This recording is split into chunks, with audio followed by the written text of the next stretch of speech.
have a conversation.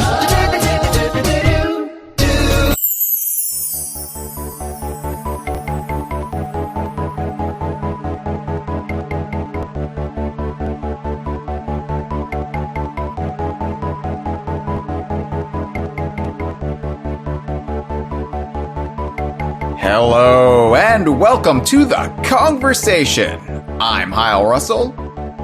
And I'm Dustin Jackson. And Stinky Ape Summer continues as we Woo! walk out of not E3, bruised and battered, but still standing. Speak for yourself. I'm sitting down for this one. We're done, apparently, with the game announcement season, and we have very little to show for it from what I think the community's hopes and expectations were, but that will not put a damper on Stinky Ape Summer. It's not gonna take it to the shower. No, the stink will continue to waft off that ape for the next few months. And of course, this is also a summer that sees several game anniversaries. Next week, or I guess just in a few days, it's going to be the 25th anniversary of Banjo-Kazooie, which we will be acknowledging and celebrating and honoring here on the Kongversation. Never you fear. We've also got the 20th anniversary of Mario Golf Toadstool Tour in July. And I know everyone's just pumped about that one. And of course, I can't wait. Yeah, we will be doing a spotlight on Toadstool Tour as well. We got a lot of stuff coming up. Anniversary celebrations, other big events. We just had the interview with the Return to Crocodile Isle creative talents. So we've got stuff lined up for Stinky Ape Summer, even if we don't have wild game speculation to rest on. We still have a lot of nostalgia to mine and a lot of things to discuss. And one anniversary we have not gotten to yet, but we are getting to on this episode, is the 20th anniversary for Donkey Kong Country, parentheses, Game Boy Advance. Yes, the GBA remake of Donkey Kong Country just turned 20. And I hate that a lot. Yeah, it's getting pretty bad when the second remake of a game is hitting the big double-digit milestone anniversaries. It's like, oh my god. Jeez. Yeah, so this episode is the long-awaited spotlight episode for Donkey Kong Country on the Game Boy Advance. But before we get to it, Dustin, two quick things I would like to give the old plug to. Can you guess what they are? I can take a wild guess. Yeah. Go for it. Could it be the DK Vine merchandise we have in store? Wow, you know me. You know me so well. Yes, DK Vine's merchandise shop at dkvine.com/merchandise, or just by finding us on TeePublic. We've got shirts, Dustin. We got shirts that cover all across the DKU. Shirts in honor of it, shirts riffing on it, and shirts celebrating DK Vine as well. They also cover all across your torso. They do. All across your nipples and below. And so, I would just like to say that we do handcraft all of our shirt designs. We do not use AI to formulate them, to create them, as ironically, TeePublic's AI, their algorithm seems to think we do, hence our slashed profit margin. But we are not going to let that diminish our output on the merchandise store. We are sticking by our merchandise store, and we will be rolling out new shirts for July, just like we do every month. So check it out, dkvine.com/merchandise. Complete that summer look you want to rock whenever you're at the beach or poolside or what do people do in the summer? Wallow in the swamps? Yeah, okay. Wallow in the swamps. Yeah. I don't know, Dustin, because I just wallow indoors getting depressed about the DKU. So yeah, I mean, we can make our own swamps in our own houses with our various fluids that come off of us in this heat. Yeah, I'm working on some fluids right now that'll go great in my bayou, my self-made bayou. So yeah, merchandise, wear it. Also, I really do need to plug the return of the DK Vine forum. That's right.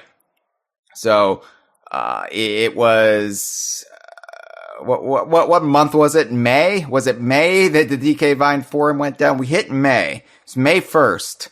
And then the DK Vine forum went dark. Nobody could post anymore. And long story short, we have an explanation on DK Vine about what happened, but our old ass forum architecture finally couldn't keep up with the go-go lifestyle of 2023. So it died. But you had to take it out back. Oh, yeah. No, it took itself out back. It didn't yeah, want... it saved us the trouble. Didn't want to don't bother worry, us. I got this. Yeah. just took off in the middle of the night. We woke up and we were like, what happened? Where is it? So we have a new DK Vine forum, new and improved with the most state-of-the-art forum software that 2003 can deliver.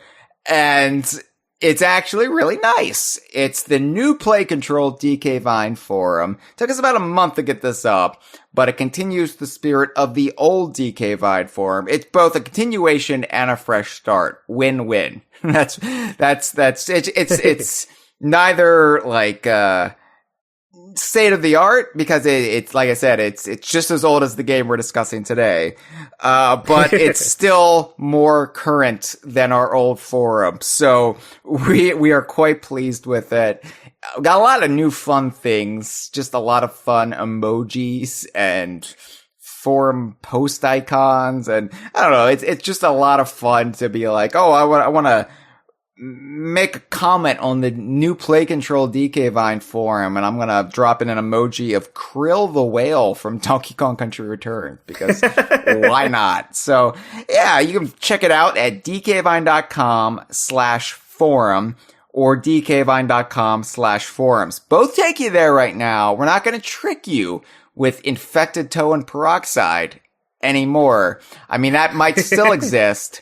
Like, if you forget what it is and you type in something else, you might still get infected toad peroxide or Easter egg video from way back when. It might still be in circulation. We're just not going to tell you how to find it. You might do it by accident if you have an absent mind. So, we're just going to let that linger. We're just going to let that be a surprise put out there. So don't you forget the correct addresses, or else you might be in for a rude awakening when you try there could be dire consequences. Dire consequences for your eyeballs and your ears, quite frankly. So, yeah, that's it for due diligence on this episode. Let's get to the short spotlight. And sweet this week. Yeah, let's get to the spotlight, Dustin.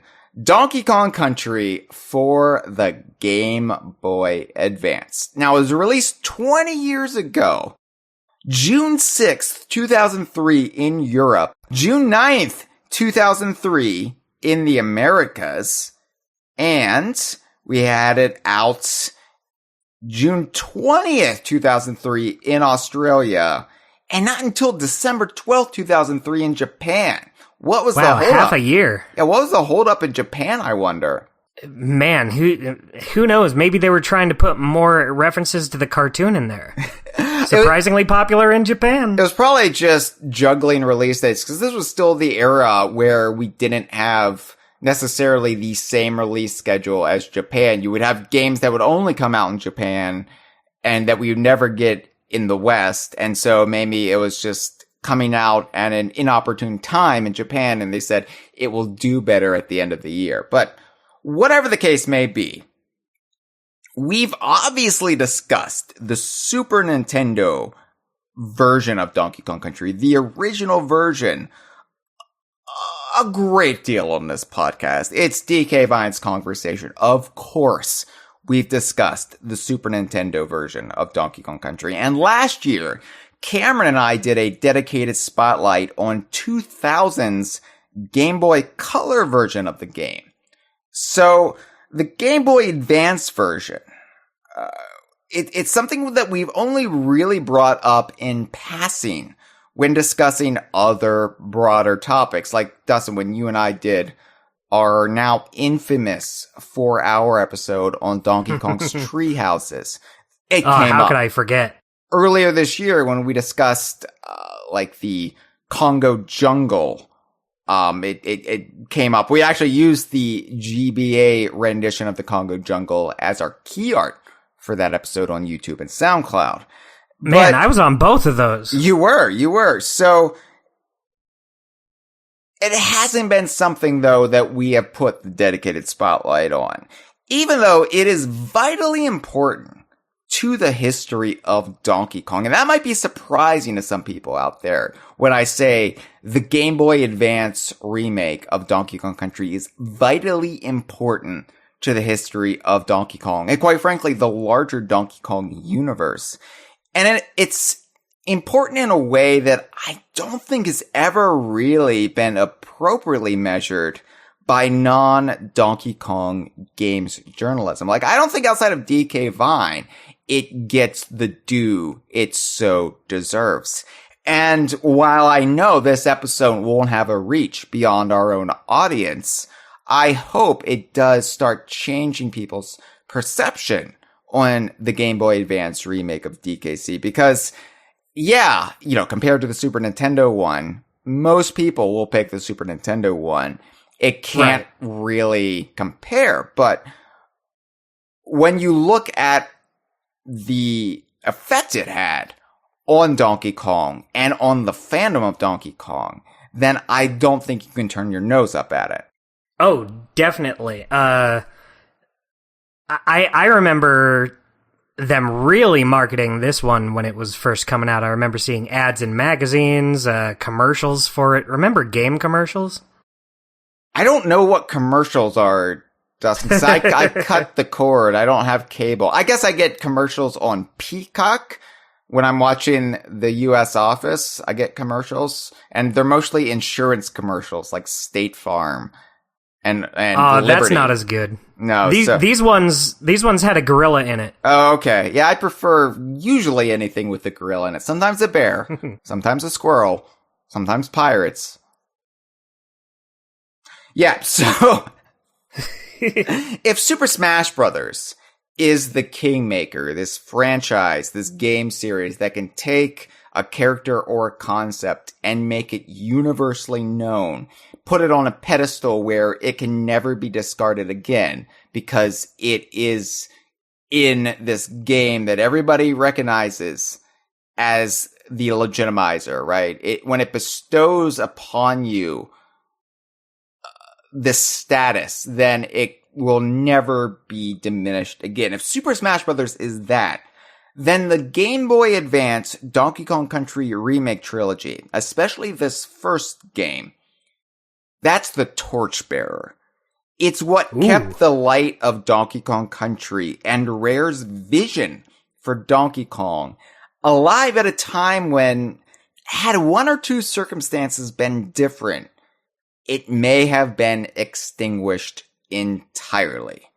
And that might sound I got chills. Yeah, that might sound like hyperbole, Dustin. That might sound like me trying to, make history more dramatic than it actually was, but I think it's accurate. And as we go through this episode, maybe that will become more clear. Really quick, though, I do want to give a shout out. We are, of course, live streaming this for our $5 and up patrons as we record. Hello to Freezer in the live stream chat. She is a enormous fan of Rare's Game Boy Advance library, which this is the ground floor of the Game Boy Advance library. And Rare's output on the GBA is twofold, right? Because for our community, it's lionized. It's beloved. We talk endlessly about the GBA handheld library. For the broader games community and even broader Rare fandom, it's overlooked. It's not considered. You know, it wasn't even in Rare Replay. People don't really give it its due. And as we now are approaching the 20th anniversary of all of these GBA games, we will be hitting them one after another. And we will hopefully be getting everybody on Freezer's side of opinion, but also another aficionado of at least the handheld Donkey Kong games. Malik is in the live stream chat, the cartoon gamer. Oh, hello. Hello, both Freezer and Malik. Yeah, so I feel like we've got the experts with us on this this recording, Dustin. So I feel like we can do no wrong here. We have the brain trust in tow. That's great. I don't even have to do anything. I'll just let them handle it in the chat. That's a great podcast right there, where I just have to read their comments. I just sit here looking at my phone. Yeah, the Kongversation, where I just read people's remarks. So, going back, rewinding, 20 years and a half a year ago, when this was announced, it was very confusing because the buyout of Rare by Microsoft, of course, happened in September 2002. And we never thought after that Rare would be touching Donkey Kong ever again. Right? Like, of course, Banjo-Kazooie, Conker, like, the spin-offs, the DKU would be going with Rare. But as far as the mothership, Ground Zero, Donkey Kong Country, we thought, like, Rare would just never get the chance to influence DK as a brand ever again. And so when Nintendo quietly announced Donkey Kong Country for the Game Boy Advance, scheduled for June of 2003, we didn't know what it was, really. I mean, of course, the assumption was that it was the first Donkey Kong Country game, but this was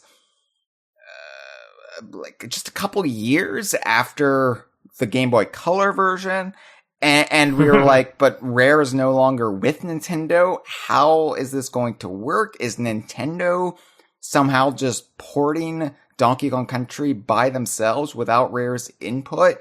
So I don't even think we were hyped. We were just baffled like the bear by it. And I don't think it was actually clarified for us what it was or what,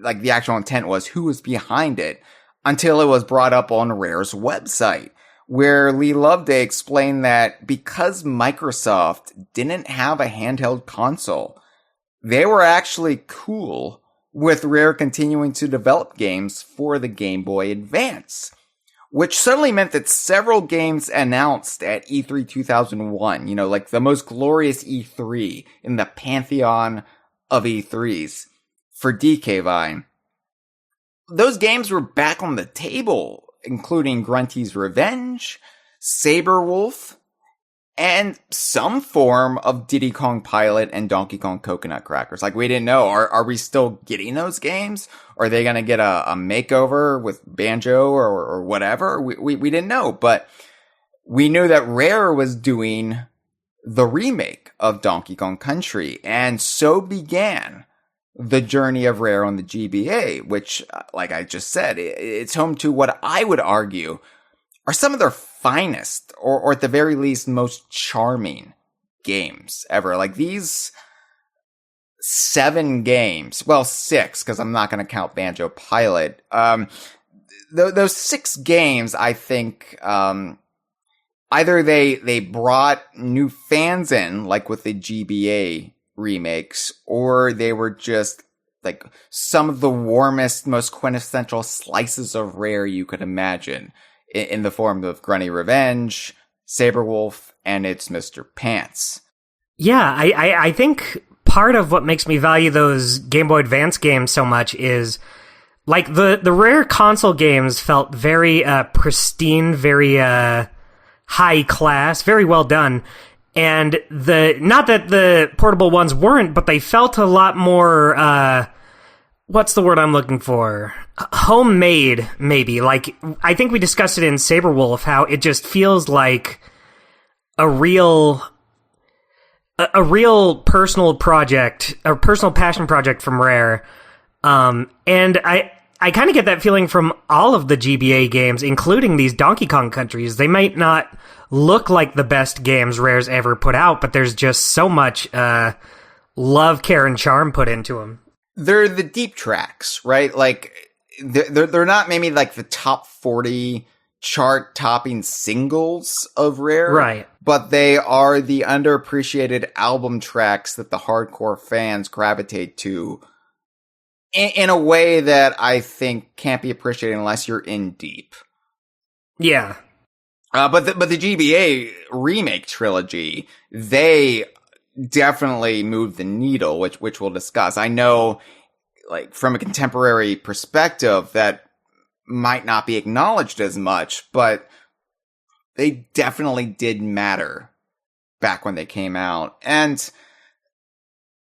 this was also the final Donkey Kong game to use the classic Rareware logo, before their rebranding later that year with Grab by the Ghoulies, when they adopted the buyout era, just Rare logo, when they stripped off the blue, the shield, and it just became the R. This was the last Donkey Kong game to utilize it. When Donkey Kong Country 2 for the Game Boy Advance would come out the next year, it would have that buyout era logo. So, end of an era. Yeah, kind of bookends with the original Donkey Kong Country.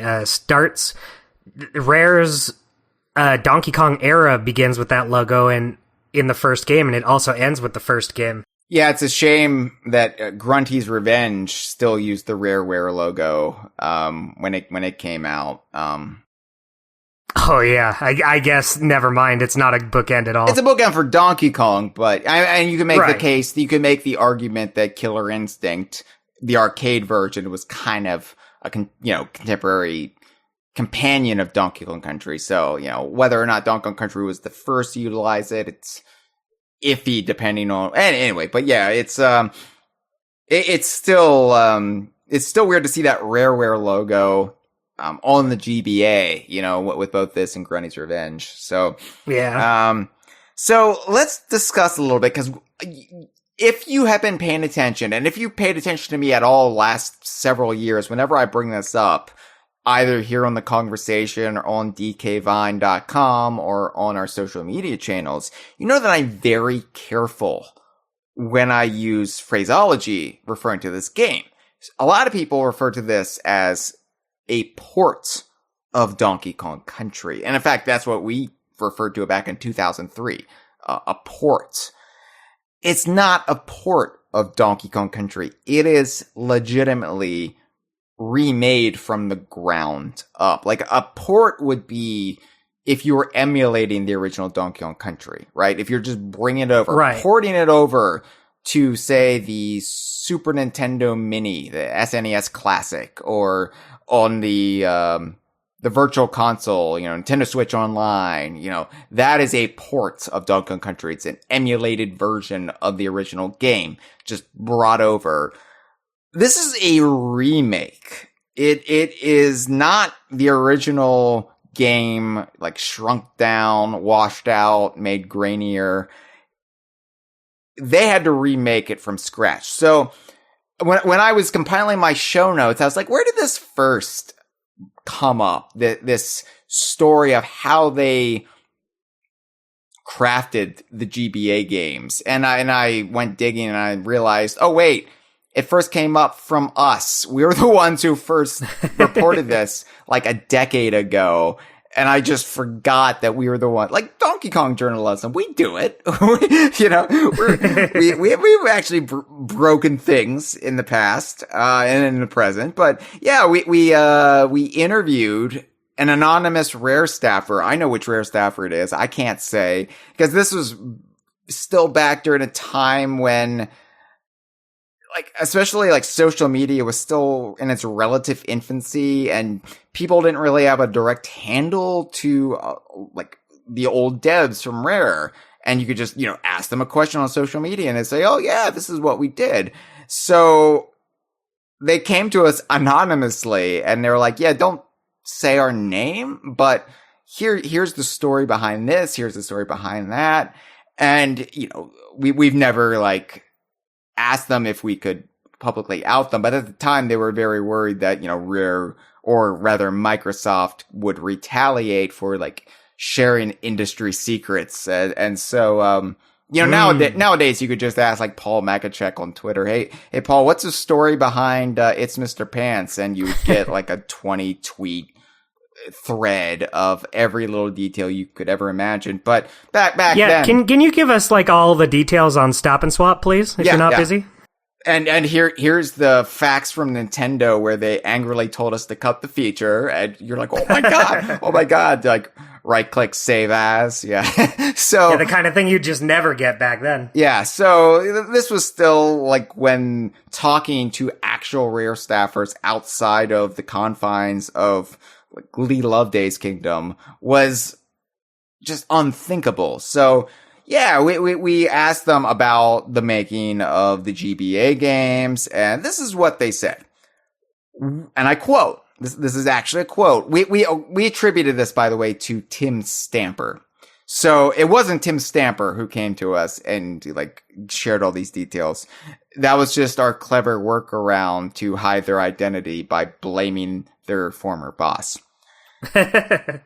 We did all the coding from scratch, hence taking 3 iterations to get the feel right, referring to the 3 Donkey Kong Country games they made for the Game Boy Advance. It was really difficult to match the physics accurately and still keep all the tricks that you could/couldn't do in the game.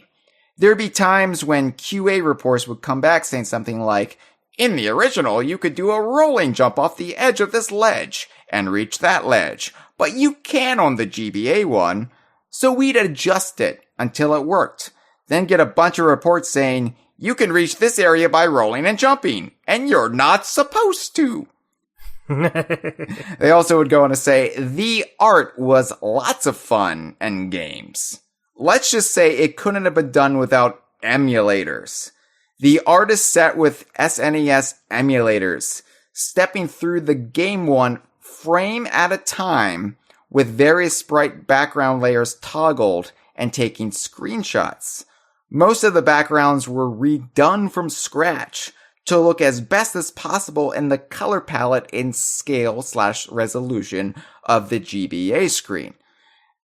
And it's important for me to point out that when the first game came out, the Game Boy Advance SP was not out yet. It was just the original GBA. It was developed with the original GBA in mind, which the original GBA, as Cameron and I discussed when we did our Super Circuit Spotlight just a couple of weeks back, did not have a backlight. So you really had to be mindful of resolution, and making sure everything was visible, because as we all know from experience with the Donkey Kong Land games, having heavily detailed backgrounds in a Donkey Kong game, as per the tradition of the Super Nintendo versions, aren't necessarily the best on a handheld when visibility is limited. So, right. We mock this game or give it shit even for its washed out backgrounds that completely nerf the beautiful and sometimes somber mood and atmosphere of the original game. But in the case of just the backgrounds, they felt like they had no choice. And as Tim Stamper here says, it took them until the 3rd Donkey Kong Country game to really find that balance.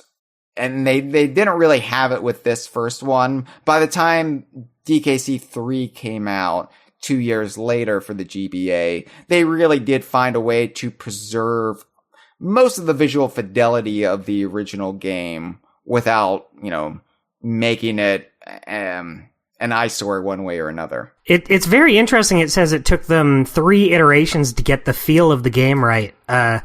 I was just playing this first one earlier today just to kind of refresh my memory a little bit. It feels pretty accurate to me. I was thinking to myself, oh, this feels like the Super Nintendo game to me.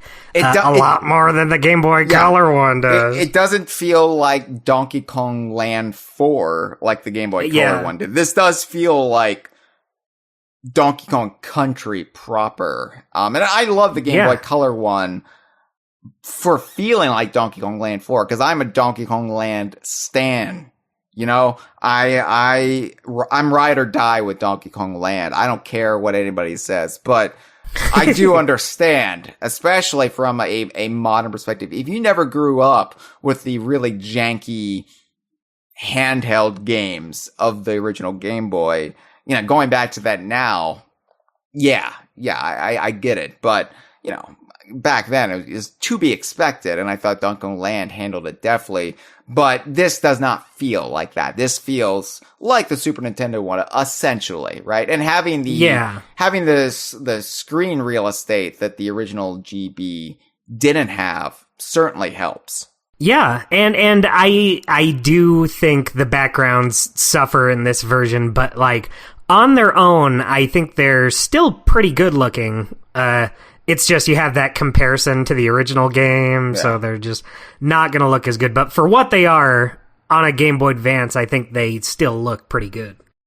So Tim Stamper also said, I remember we put a lot of extra detail into smoothing out the character animations, finding frames from other moves he could put in between certain animation sequences to get rid of jerking/snapping.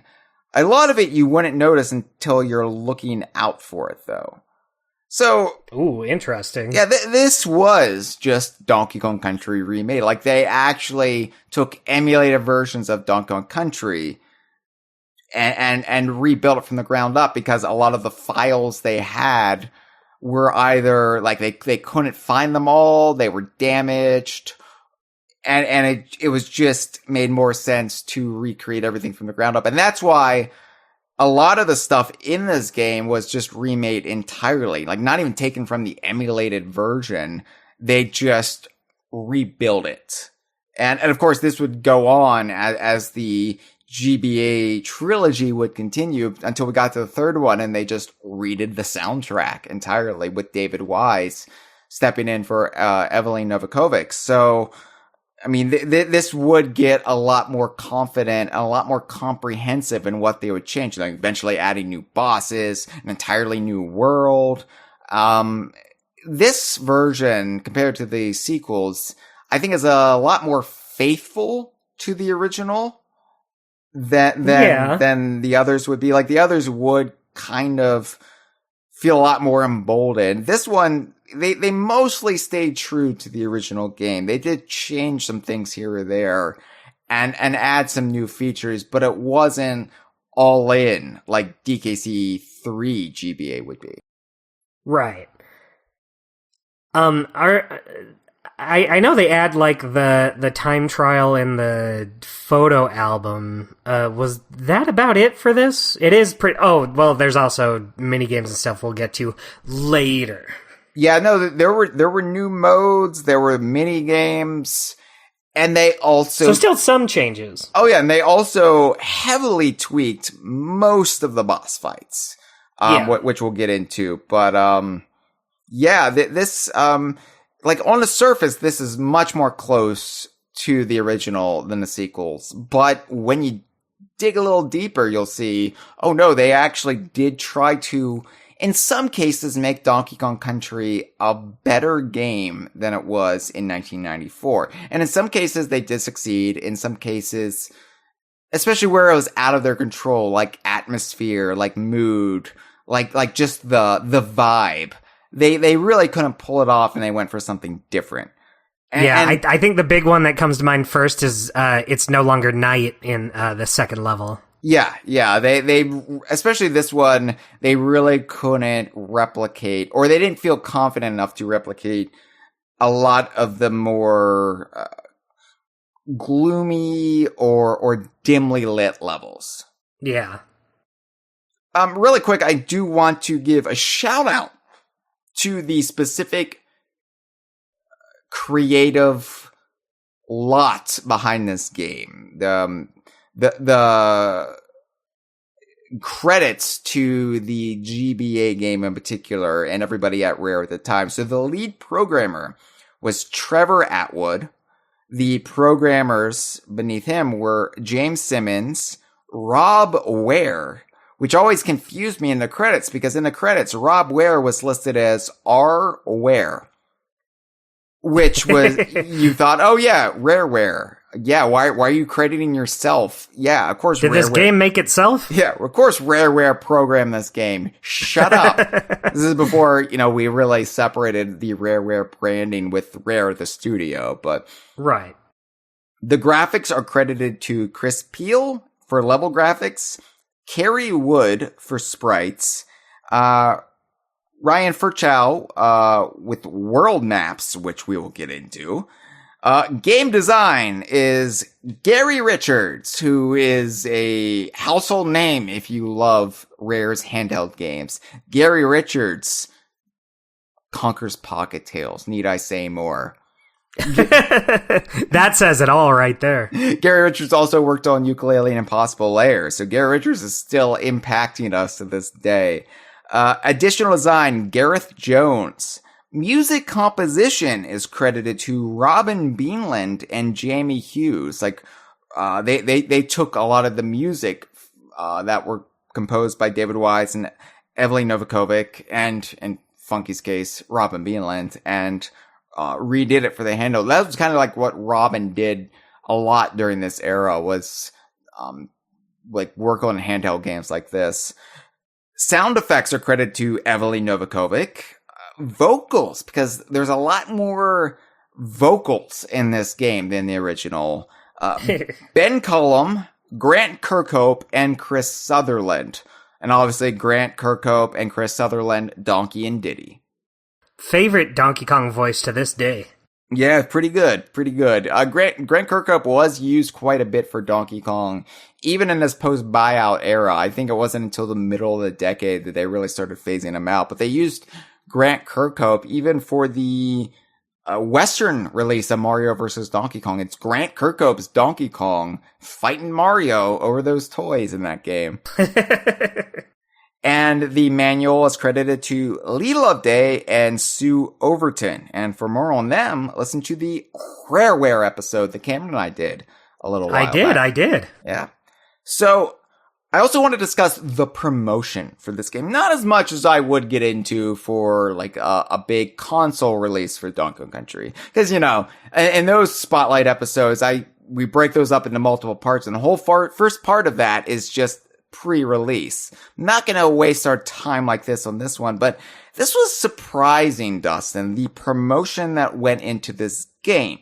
Because Nintendo surprisingly went all out with the marketing for this Game Boy Advance version. Because it's a remake of what was then a 9-year-old Super Nintendo game, developed by a studio that was now owned by the competition.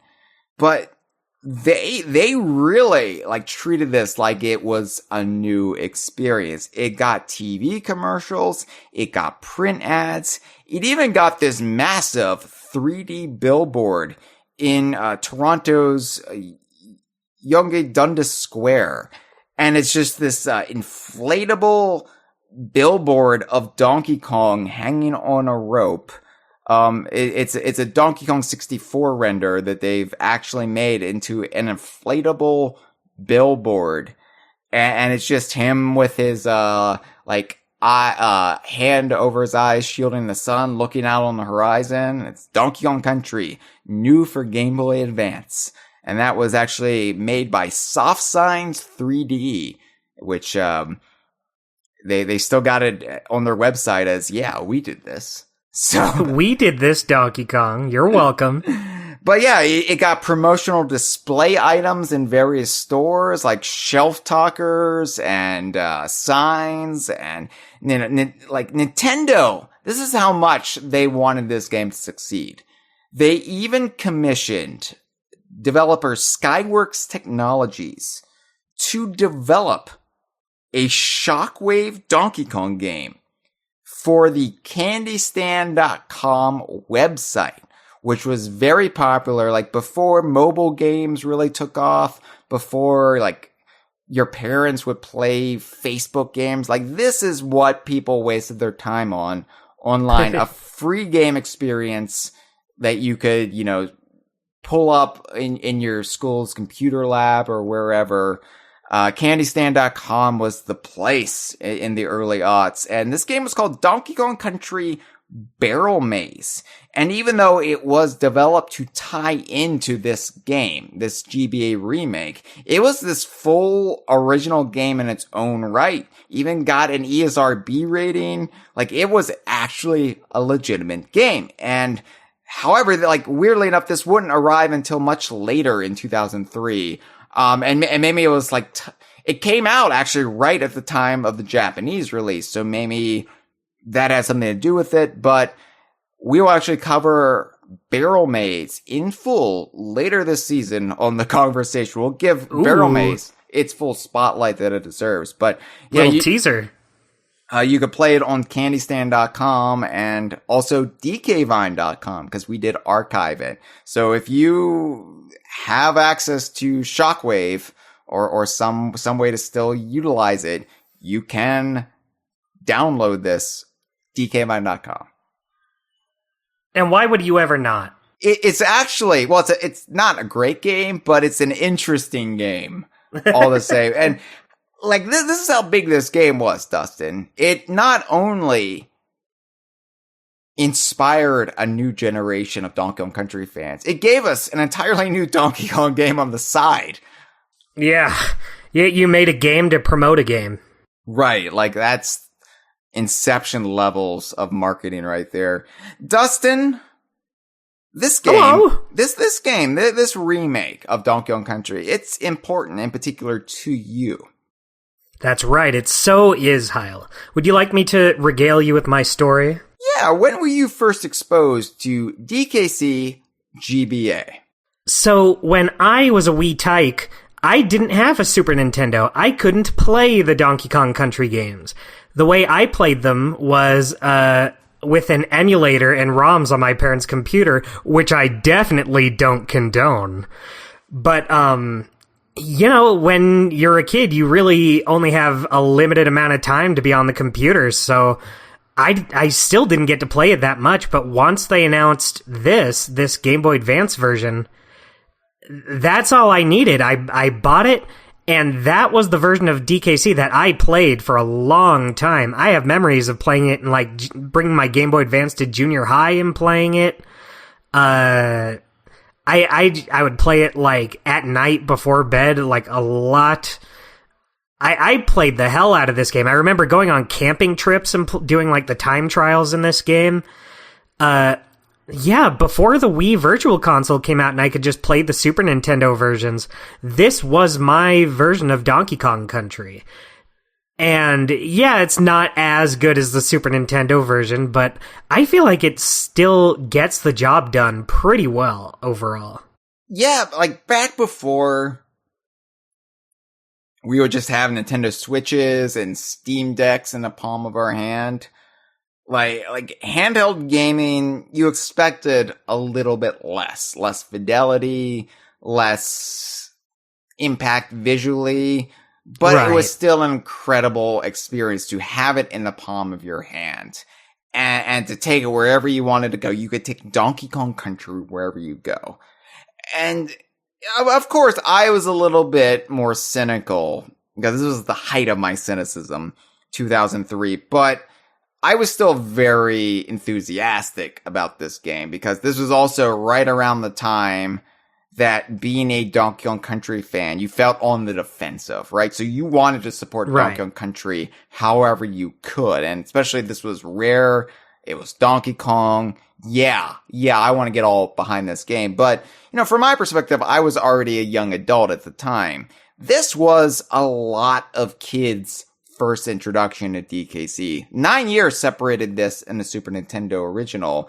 That is a lifetime. Like, we talk about how Donkey Kong 64 is a lot of people's, of a certain age's, main Donkey Kong game. And you're like, well, how could that be when Donkey Kong Country came out 5 years before? Well, it's because Donkey Kong Country came out 5 years before. And when you're a kid, 5 years is an eternity. When you're a kid, 5 years might mean the difference between playing a game and not even being born yet. So, yeah, that's like that could be half your life. Right. So, of course, like, time matters when it comes to this sort of stuff. And what DKC GBA did was it introduced like younger millennials, those who were of a certain age past the dawn of the new millennium. It gave them an in, right? That they might not have had back in the height of Donkey Kong Country mania back in the 90s. Yeah. So, hugely influential to a lot of people in our community. A lot of people on our staff nowadays. And that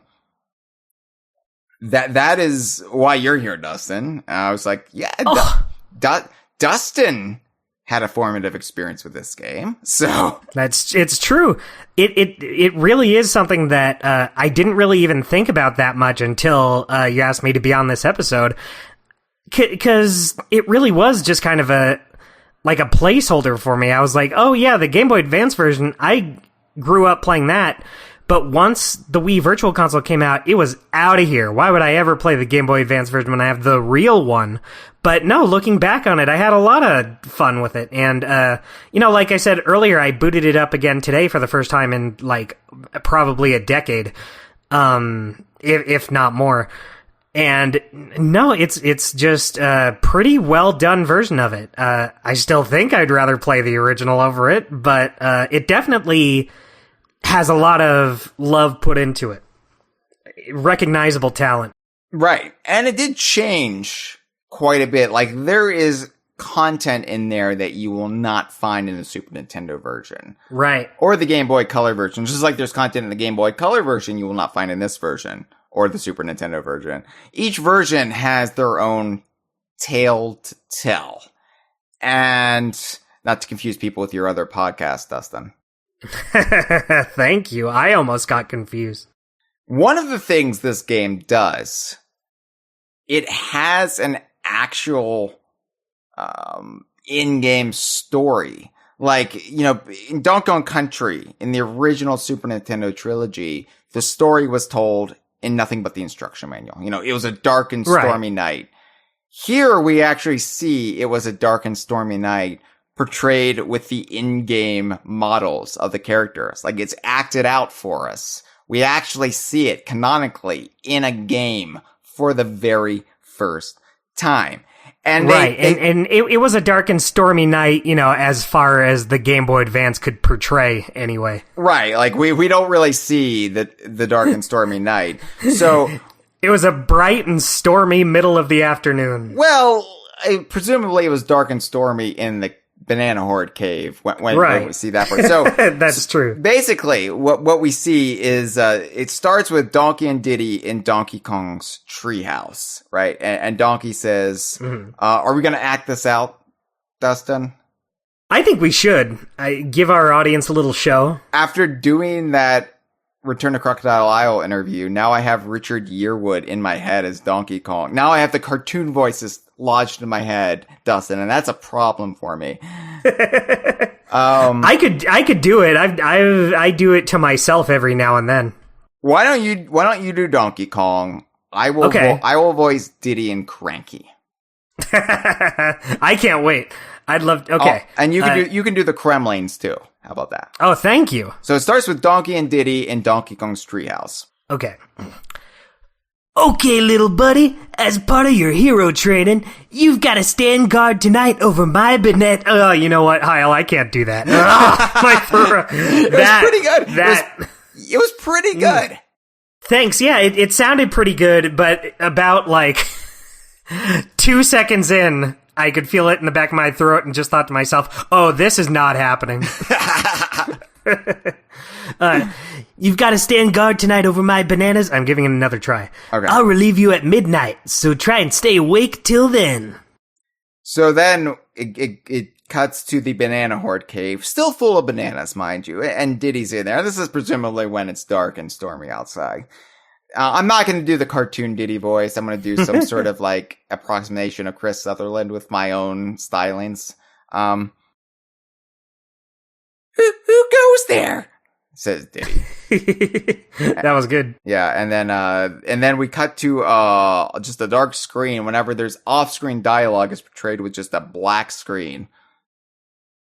That's an interesting way to do it. Yeah, and this is the premise. It's the small one. Seal him inside this barrel and toss it into the bushes.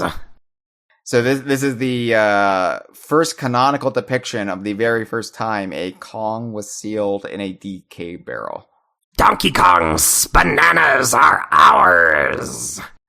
So then there's this great bit where two ropes lower in the Banana Horde cave, and I'm like, wait, isn't Donkey Kong's treehouse above the Banana Horde cave? Why are Kremlings dropping ropes to lower themselves? Like, where are they lowering themselves into? Are they, like, the only thing I can think of, Dustin, is they were, like, spelunking from somewhere else in the cavern system, and they were, like, crawling on the stalactites. And then they were like, right when they were in position, they dropped the ropes and dropped down. There's two purple critters dropping down these ropes. But of course, like, were this DKC 2, they would just have the clingers from Donkey Kong Country 2, like, slide down.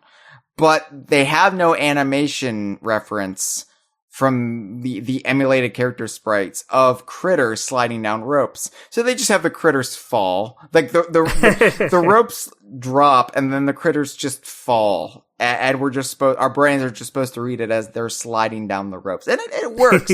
It works in motion at the very least. But, yeah, it's just a couple of Kremlings, dropping ropes together. So Diddy actually, he's not completely hopeless here. He takes out the two critters.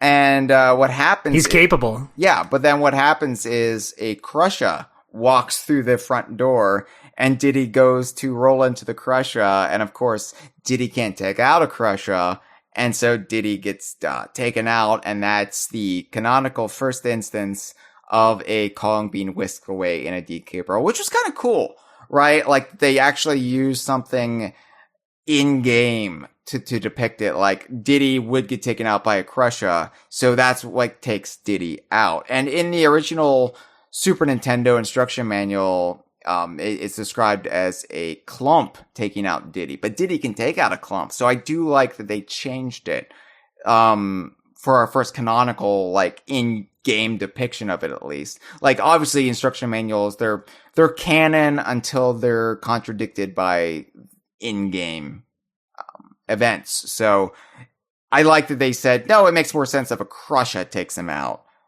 Yeah, it's awesome. I like taking just a gameplay mechanic you probably wouldn't think twice about and making it part of the narrative. Yeah, and I like too that, like, because the instruction manual always described it as they seal him inside the barrel, right? Like they go through the effort of, like, putting the lid on or whatever, but it's more instantaneous in the games, and DK Vines always ascribed that to, like, this curse that the Kremlings put on the Kongs. Like, every time they would take a hit, they get magically transported away to a barrel.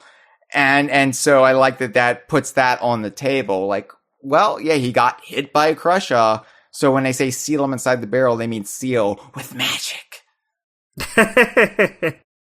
So it makes every other instance of either Diddy or Donkey or later Dixie and Kitty, and even later than that with the Tiki Tak Tribe and the Snowmats, and a Dixie and Cranky, or, it makes every instance of that, like, coincide with this. So this isn't an outlier. This is just more of the same. Whatever, right. However they get sealed in the DK barrels, this is where it started, and it's consistent. All right, I'm Cranky. All right, so then we cut to an off-screen dialogue screen, black screen, And, DK, wake up! Boy, what a choice for Cranky. Fred Armisen, I am like not. that. Yeah. Oh, man. So then, I don't know how I can one up that one. So then Cranky walks into Donkey Kong's treehouse, and it's the next morning. What'd you do that for? I was having a nice nap. Which, okay. Well, one question, Dustin. Go ahead. This happened over the night. Donkey Kong says, I will relieve you at midnight. Right. Who refers to their night sleep as a nice nap? That is... I guess it could be a nap if he was going to wake back up again at midnight to relieve Diddy. And yeah, he just slept through till dawn. But that's not a nap. You overslept dramatically. You overslept by at least 6 hours. Like, that's more than a nap. That's, do you have a condition? His condition is being a lazy ass. Yeah, alright. Well, Cranky says, take a look inside your banana cave. You're in for a big surprise. I don't know what I'm doing with my Cranky. My Cranky's usually much more consistent than that. And he sounds like a real wiener. Yeah. It's like a nerd from an 80s high school movie. I don't know. My pocket protector. Yeah. I'm gonna Saved by the Bell extra. Who doesn't even get a name. So now they're in the Banana Horde cave. Cranky is showing Donkey what his sloth has wrought. My bananas and my little buddy Diddy, they are gone. The Kremlings will pay. All right, real quick, you added little to Buddy, but he doesn't say that. He says... That's right, he just calls him his buddy. I was so in Donkey Kong cartoon mode. Well, and Little Buddy is from the games. Like, that is something that was carried over from the games. But he says... Yeah, even in this one, like, at the beginning, he calls him Little Buddy. Yeah, but he says, my bananas and my buddy, Diddy, they are gone. So, you can see what's more important to Donkey. He says, first, my bananas and my buddy, Diddy. They are gone. Oh, yeah, and Diddy is gone as well, I guess. Yeah. I'll hunt them down through every corner of my island until I have every last banana from my horde back. And your buddy, Donkey. Like, what the fuck? Like, granted, like, Diddy's just like 5 feet away in a barrel, but at the time... Yeah, but he doesn't know that now. He doesn't know that, so why isn't he more concerned that a child that he was responsible for, that was under his watch, has been abducted, perhaps murdered, by this, like, antagonistic force from the neighboring island? He doesn't seem concerned by it. No, his priorities a little askew. Yeah, and maybe he can hear, maybe like he heard from a distance Diddy crying in the barrel, and so he was like, oh, I'll just go get him. But he didn't bring he's that fine. up. Don't worry about it. Because he's still so angry about his bananas. Yeah. So I do like seeing this play out. Like, I think it's even more effective in DKC 2 GBA, where we see Donkey Kong's abduction play out, because that's really cool to see. But this is still, like, this plays out pretty much exactly like I always pictured it. Like, they do a great job of faithfully recreating, except for that crush a bit, faithfully recreating the way we read it back in 1994. So I'm happy with this. Yeah, I agree. It makes me a little sad that you don't get that in the Super Nintendo version. This is just like a straight up improvement.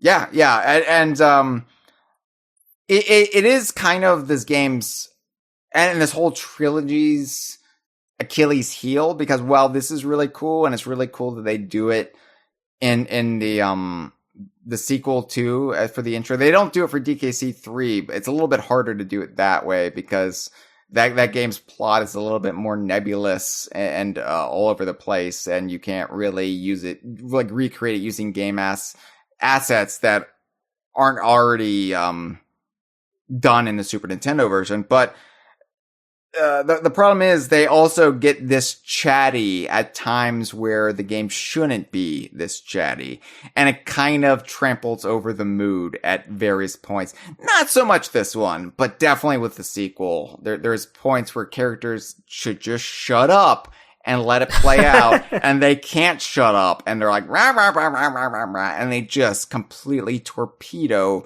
the vibe, the mood of the original, which, that'll be worth discussing at a later point in this episode, because, yeah, the tone of Donkey Kong in 2003 is definitely different than the tone of Donkey Kong in 1994 and 1995.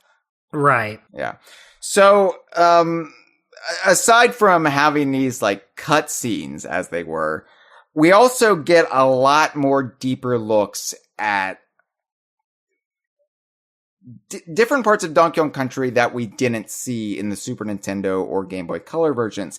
And that includes interiors. So I like that the team didn't just rest on their laurels and say, okay, well, we got to recreate Cranky's cabin, so let's just recreate it, using the emulator. They're like, what if we give the fans a treat? What if we show them the inside of Cranky's cabin this time around? What if we show them the inside of Funky's flights this time around? And so it's really cool. So for the first and only time, we see the interior of Cranky's cabin. Of course, we would see the interior of the Monkey Museum. Of course, we see the interior of Cranky's shop in Donkey Kong Country Returns. And both the Monkey Museum and Cranky's shop, they have the same exterior as Cranky's cabin, but as far as what's labeled, defined as Cranky's cabin, this is the only time we see the inside of Cranky's cabin. And this is, like, plausibly where Donkey Kong grew up. This is where he was raised. This is where Cranky and Wrinkly reside. And we get to see the living room at the very least. I assume they have other rooms. I mean, it's basically barrel shaped on the inside, so I don't know where they would have room for other rooms, but we're just I was gonna say, I think this might be it. No, I like to pretend they at least have a bathroom and a bedroom and a kitchen, because this would be a pretty depressing life. This is like a fishing shack if this is it. like one of those ice fishing shacks you see on TV when characters go ice fishing on the lake, and then inevitably like their keys fall in the hole in the ice, or one of them falls into the hole, and then they like get hypothermia. I'm like drawing from like Family Matters and Frasier. Those were the two ice fishing episodes I remember. But yeah, Cranky's Cabin, Dustin, this is really cool. Not just for actually seeing where Donkey Kong and maybe Swanky Kong, for more on that, see earlier this season, where they plausibly grew up, but also this is chock full of references to the broader Donkey Kong universe. This is amazing. This is catnip for DK Vine, Dustin. There are so many references in here. It's great. It's crazy. There's even stuff in here that I hadn't even noticed before, besides seeing it right now. So I have to admit, there's stuff in here I didn't notice until I was compiling my notes for this episode, and I pulled up screenshots on an emulator. And because I can't play this, I can't just pull this up on Nintendo Switch Online yet. But right, I was fussing around. I was like, wait a second. There's another reference in here I never noticed, because usually it's obscured by Cranky's dialogue, but when you're walking in, you see it. So, first of all, Mumbo Jumbo's original half mask, the mask he wears in Banjo-Kazooie the First, it's just sitting on a barrel in the foreground of Cranky's cabin. He just took it. And you can see, like, it's the half mask. Like, in Banjo-Tooie, Mumbo gets the full skull, almost like helmet that he wears. And that's what he has in every other game, including Grunny's Revenge, which takes place in the past. But they put the half mask in here, even though Grunny's Revenge is a game they're working on at the same time. And this implies, Dustin, that Cranky and Mumbo have met prior to November 1994, to the point where Cranky just has one of his masks. Like, Mumbo just gave Cranky one of his masks. Like, here you go, my friend. A memento to remember me by. I have plenty more at home. Which, I want to know more about that story, Dustin. Like, we know, like, Banjo and Conker befriended Diddy Kong and or Donkey Kong. Like, we know that Diddy and Timber have this long history between each other, but Cranky and Mumbo have some sort of history. And of course, it's not surprising given that Cranky is, in the Mario movie, he's the king of the jungle kingdom. But in the games, it's always portrayed as he's the village chieftain, or he's the jungle hero originally of Donkey Kong Island, the proprietor of the island. So it makes sense that he would have connections throughout the entire Rare archipelago. But just to see it so bluntly there, so plainly, Cranky knows Mumbo. Holy shit. What a team up for the ages. I want to see that adventure. I mean, we never will, maybe. I mean, I never say never, right? Never say never. Because I never thought we would see Donkey, Diddy, and K. Rool interacting with Banjo-Kazooie. But lo and behold, we got that in 2019. So never say never in this day and age. But that's not the only DKU property reference. And this is where Freezer's ears are perking up. This is where we get a reference to a game that wouldn't even come out until 1 year after this game. And of course, I'm referring to Saberwolf for the Game Boy Advance. So, Woo! Talking about the reference, I didn't realize Saberman's hat is just chilling on another barrel behind Cranky, and usually it's obscured by Cranky's ranting. But when you walk in before Cranky starts talking, you can see it just plain as day on the barrel. It's right there. He must have taken it Well, when Saberman's back was turned. Or maybe it's because Saberman was still frozen at this time and this was just a spare hat he got, because this isn't the only reference to Saberwolf in here. There are two other references. There is a portrait hanging above the television, and it's the cast of Saberwolf just hanging in a framed portrait, which, by the way, a lot of online references state that this is the cast of Grab by the Ghoulies. And No. Yeah, no. Wrong cast. Wrong cast. I think it's because, for as obscure and disregarded as Grab by the Ghoulies can be, Saberwolf GBA is even more so. So you see this, like, you can't make out what this is on the GBA, right? You don't know what you're looking at. So most people see this, oh, it's a cast of a Rare game, it's 2003, this is Grab by the Ghoulies. I don't know what this is. This must be Grab by the Ghoulies. I actually figured this out earlier, year or two ago, and I compared it to Saberwolf promotional images, and I finally found the image. It actually is. And sure enough, you can make out exactly what everything's supposed to be. And I think it was... Yeah, I can see the mayor, I can see Saberwolf, I can see our favorite guy, Bloater. I think it was Did You Know Gaming, not an episode that Malik worked on, but it's Did You Know Gaming that said it was Grab by the Ghoulies, and I quickly tried to get in contact with them. It's like, no, it's Saberwolf, but I don't think they ever responded. Listen to me, I know I sound crazy, but it's Saberwolf. Did you know Gaming that it's the Saberwolf cast? Oh, turnabout is so fair play. But right next to that portrait on its left is the Saberwolf's decapitated head mounted on the wall, taxidermied. However, it is blinking. So, obviously the Saberwolf is this mythical, legendary jungle beast. Immortal. You can't kill the Saberwolf. You can only imprison it with the Saberwolf amulet. So, any attempt to kill it might temporarily stop him, but he will regenerate his body. So, the fact that he's already blinking, implies he has regained sentience and is slowly reforming his body. So, two things, Dustin.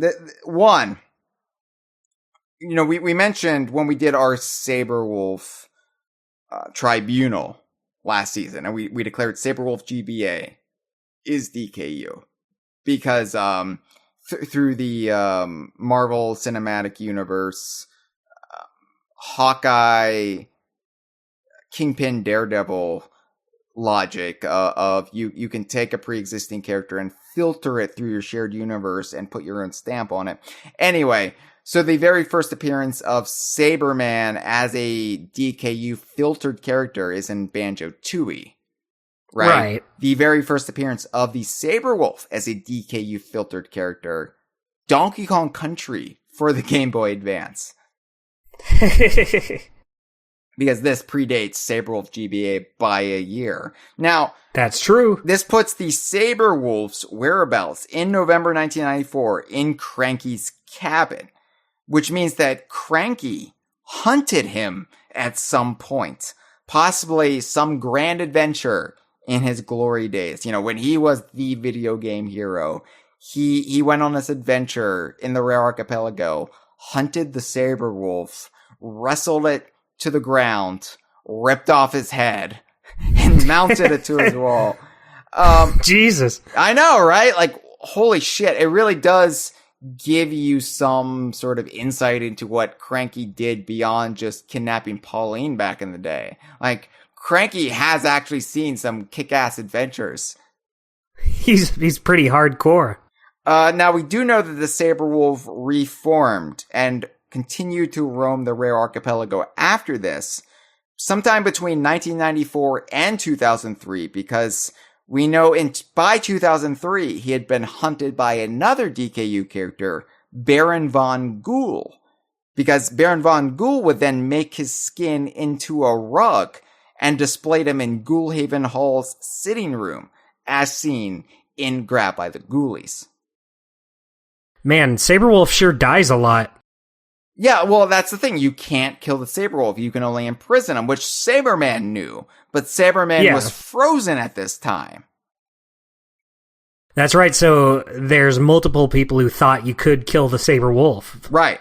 And when Saberman is thawed in the year 2000 by Banjo-Kazooie, Mumbo Jumbo, you know, it was a team effort there. Saberman, you know, probably then went out and searched for the Saberwolf. They probably had some sort of grand conflict once Saberwolf regained his form and left Ghoulhaven Hall. Anyway, you know, it's only fitting, in my opinion, it's only fitting that Cranky Kong's house is this treasure trove cove of broader DKU references, because Cranky is usually associated with Donkey Kong Arcade and sort of like the pre-Rare era of Donkey Kong. But as the village chieftain of Donkey Kong Island, as somebody who was a key figure in the Rare Archipelago, it makes sense that he would also have had contact with all of these characters from the broader Rare side of the DKU. And I like that, you know, as we already mentioned, you know, Diddy has had all of these relationships that like pulls in characters like Banjo and Conker, but Cranky would have had that with characters who are decades older than that, who had been around in the prehistory of like the ultimate play the game era, like Saberwolf, and also characters who have just been around for decades, like Mumbo Jumbo. And we know from Grunny's Revenge later that year that Mumbo Jumbo had been around since 1978. So, of course, he had been around in Cranky's prime. Of course. Anyway, I just think this is the coolest shit, Dustin. This is, no, I agree. Yeah, and this is the stuff like people don't know about. And when they hear me talking about the DKU, they think I'm the crazy one, but I'm not the crazy one. They're just ignorant because they don't know about the interior of Cranky's cabin. They don't know about the bounty of references in there that tie everything together. I'm not crazy. Yeah, they're crazy for not knowing that's the Saberwolf cast in on that portrait. They're not crazy because I'm telling them, and they now know. And now they're yeah, they should be thanking you, honestly. Now they will be spreading the gospel. They will be going from mountaintop to mountaintop, shouting about Cranky, ripping off the head of the Saberwolf, drinking his blood, and mounting it above his television. They left that part out of the movie. Right. It's just because Illumination didn't want to get the rights to Saberwolf. Too costly. Right, yeah. It's in high demand now. Right. Anyway, otherwise Cranky's cabin is the exact same. He just gives you bullshit advice. Now, they did fix the thing where he only gives you advice for the first world. Like he does give you all of his dialogue in here, but it's the same thing. They didn't add anything else to Cranky except a whole bunch of DKU references that I just spent 20 minutes discussing. Right, but them fixing that bug, that is another objectively better improvement in the Game Boy Advance version. Yeah, exactly. So let's talk about Funky Kong. Ooh, I'd love to. Now, Funky Kong is kind of a half-half thing. They did keep the Funky's Flights aspect to it. It still operates as a Funky's Flights, as an airport, like it did in the original. However, they kind of made it a little bit pointless. Because Donkey and Diddy can now just call Funky from the map screen, and you don't actually have to visit Funky. So it's kind of... yeah, why would you go there specifically for this when you can just do it from the menu at any point? Right. And I think DKC 2 would give Funky a little bit more purpose in the Funky's Flights arena. But what they did was, this is one area where they actually took a concept from the Game Boy Color version and they fully fleshed it out here. So the Game Boy Color version had this mini game, this bonus mode called Funky Fishing. And so what they did in the GBA version is they rebranded Funky's Flights as Funky's Fishing and made that mini game part of the actual story mode. And what this actually had the benefit of doing also was loosely retconning Funky's backstory. So it's clear, because we now see the interior of the Funky's Flights building, and we clearly see that he got his start renting fishing boats. Like, this wasn't just this side hustle in the Game Boy Color version. This is actually where Funky built his business, renting out fishing boats. And from there, he sort of turned it into an airport, Funky's Flights. And we even see like this antique like biplane hanging on the wall, like hanging from the ceiling. It's not a barrel plane, but it's like what Funky used as the model for the barrel plane. Perhaps he retrieved this in Lost Mangroves as seen in Tropical Freeze. Like, we don't know, but it's clear, like, mostly, like, the interior is still all centered around fishing, right? You even see, like, his counter, where he would, like, ring people up. He's got a register, and he's got, like, fishing rods everywhere. He's got, like, the bones of, like, shark mouths, shark teeth, like, hanging on the walls, fishing nets. He's got fish in aquariums that he keeps his pets. I think they're bite sizes. Right. But yeah, it's really cool to have this, like, how did Funky grow his business? He started off really humble, and then from there, he went into building airplanes, renting them out. He expanded that. He made new vehicles, motorboats, hovercraft, gyrocopters, and from there he got into fruit-based weaponry, and he just became the go-to gadget man for the Kongs. But, this is where he got to start. And so, Funky's Fishing gives you a different fishing mission per world, which is cool. And it's funny because each fishing mission takes place off the coast of Donkey Kong Island, but they theme it around each world. So, for example, like Gorilla Glacier, you've got like somehow a chunk of Gorilla Glacier has fallen off Gorilla Glacier, and it's just like floating in the ocean off the coast of Donkey Kong Island. And the Kremkrock one, it's like Kremlin pollution off the coast of Donkey Kong Island. Anyway, it's clever, but yeah. Yeah, so I'll just really quick, I'll read you the missions and I'll read you Funky's dialogue for each one, okay? Ooh, looking forward to hearing this. The Congo Jungle, the mission is 20 red fish. So Funky says, and this is my Funky voice, Right on, man. My first challenge is to catch 20 or more of those redfish within the time limit. The more you catch, the better the price. One thing, though, don't hook anything but the red ones. My favorite part about your Funky Kong impression is it sounds like he's kind of saying it in a whisper. Yeah. Like he's like, right on, man, but we're keeping it a little chill here right now. There's no need to get excited about this. He's just asking It's just to catch fishing fish. for fun. Right. The stakes don't raise until later.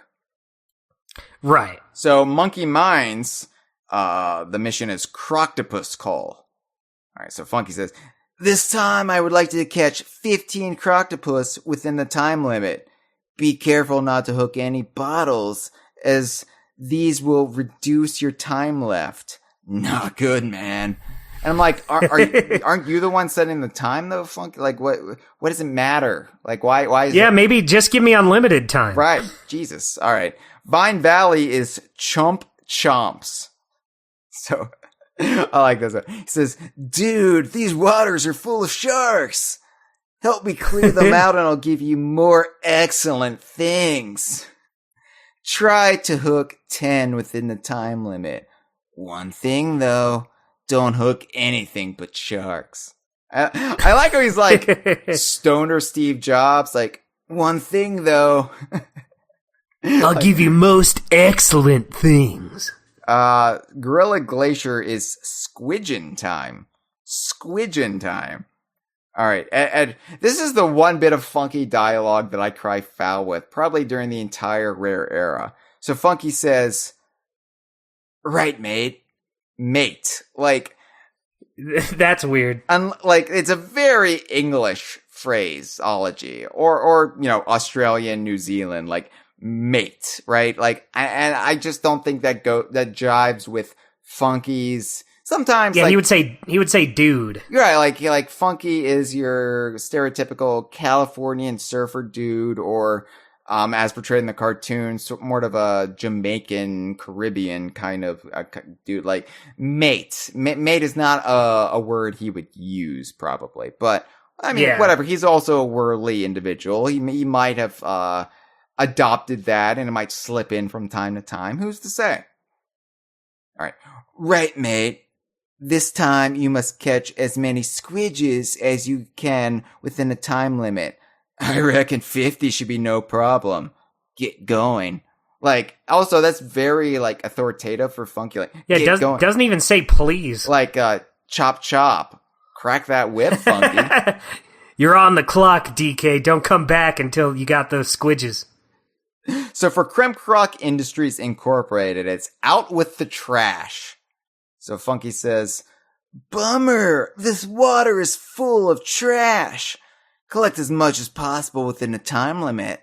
The more trash collected, the better my reward. Haul in at least 10 pieces of trash, and remember, don't hook any fish. So now Funky is like, don't hook any fish. I'm an environmentalist. We're protecting the fish. Don't hook any.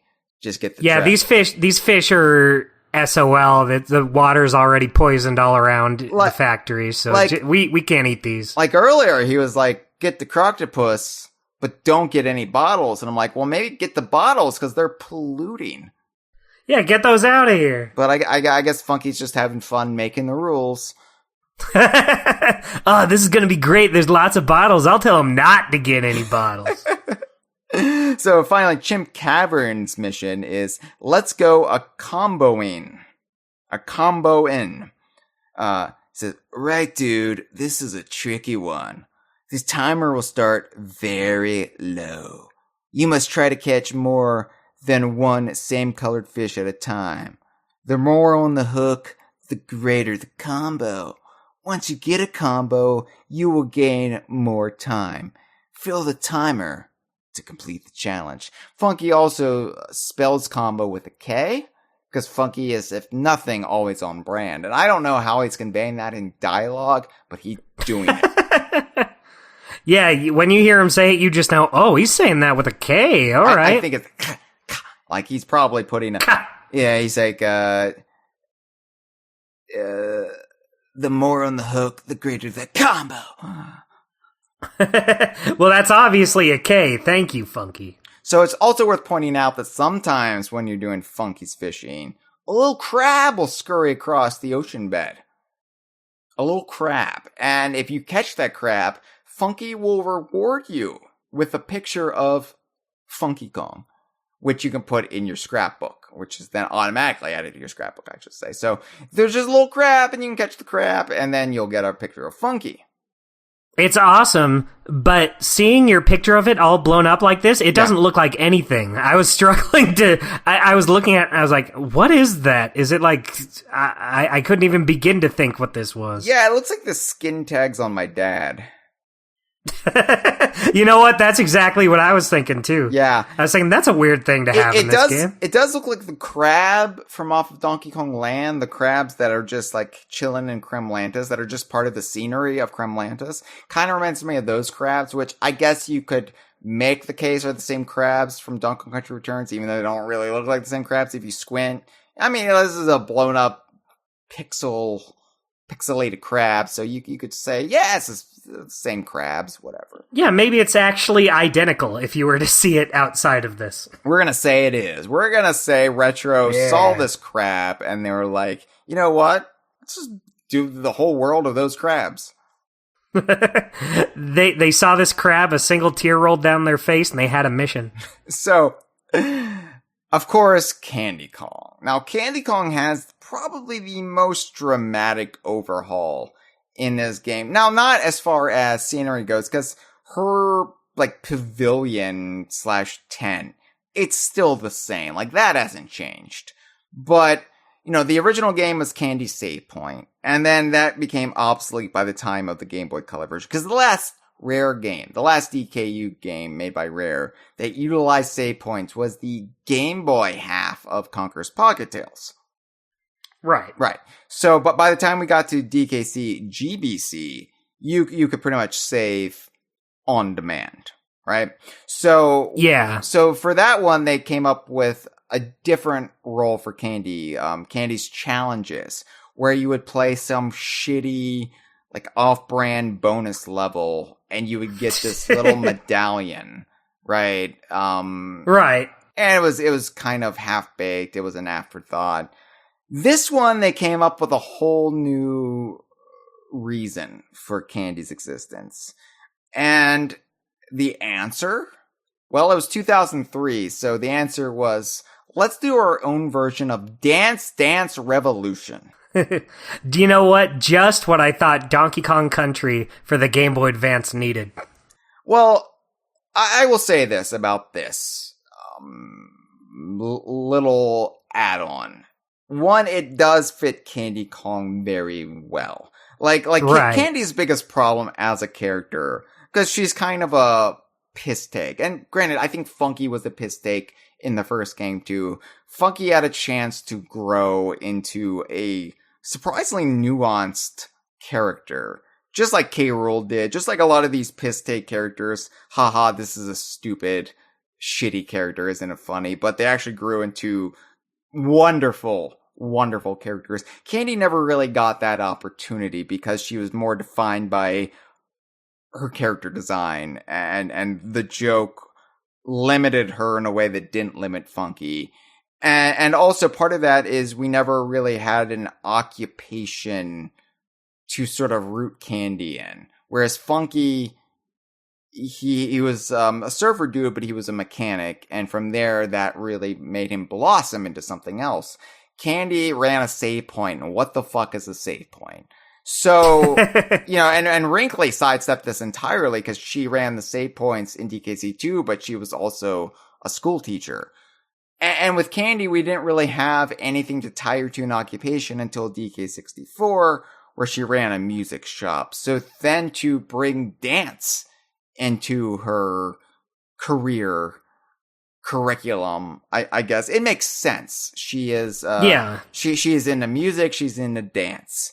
So I think it fits her well. I think this is really where I get to begin to understand what Candy is beside Donkey Kong's girlfriend with big voluptuous breast. Of course. Boy, the sprites for these mini games are very interesting. They're huge. They're gigantic. Yeah, so this is actually like newly rendered. Like this is all new artwork. This is I think it looks great, honestly. Like yeah. This is kind of like taking the renders from the original Donkey Kong Country and animating them to do new stuff. And here you have to follow Candy's move. This was a rhythm game before Donkey Konga, right? Like more than a year before Donkey Konga. And I'm cool with this. I like these. These are cute.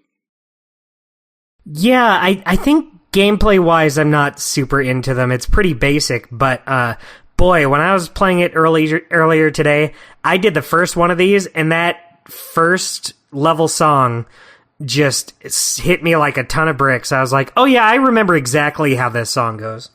Yeah, and it gets harder and more complex as the game goes on. Like, each Candy's Dance Studio is more difficult. And the moves, like, she teaches Donkey and Diddy get more complex. Like, eventually they're doing backflips and they're just, like, going full-on breaking.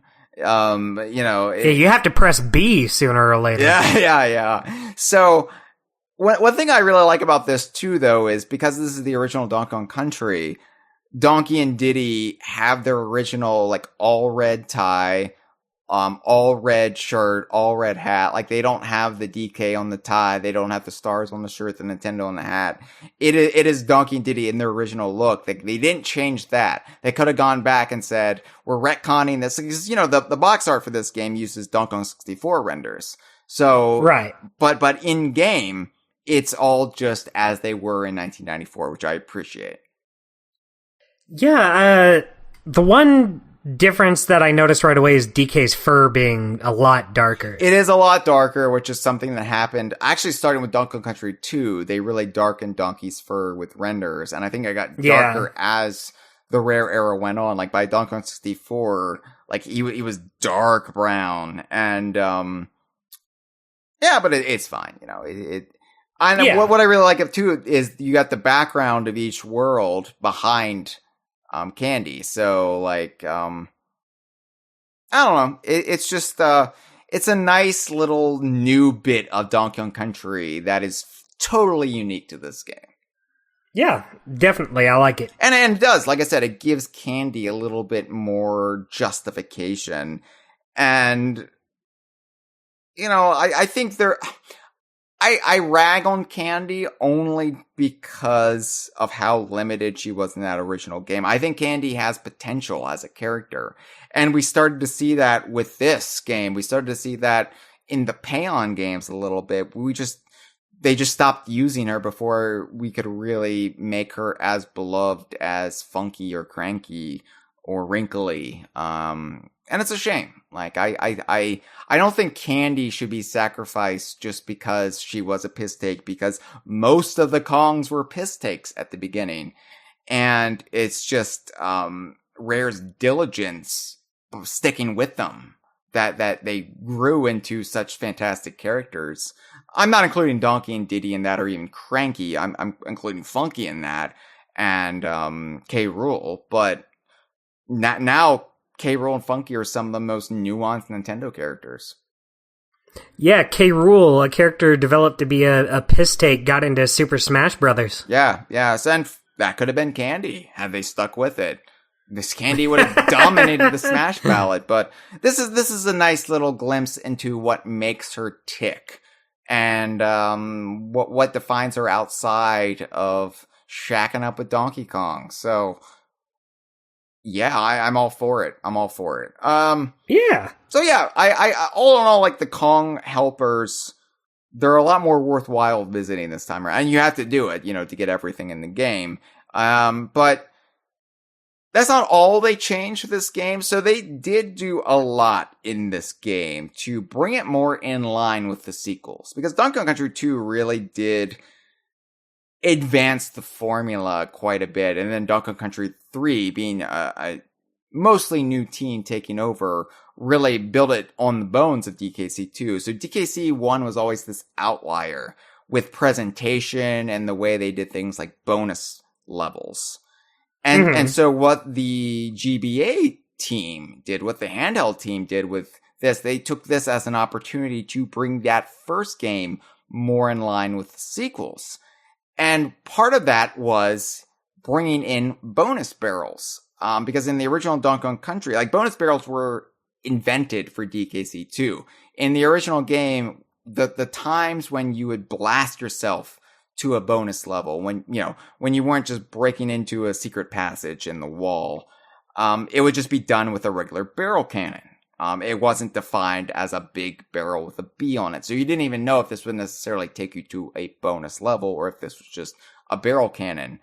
But they actually brought in bonus barrels with this. And by bringing in bonus barrels, they also brought in the thematic titles, like in DKC 2 and DKC 3. Because, DKC 2 would really define bonus levels for you, like bash, destroy them all, or DKC 3 at bash the baddies, or collect the stars, stuff like that, right?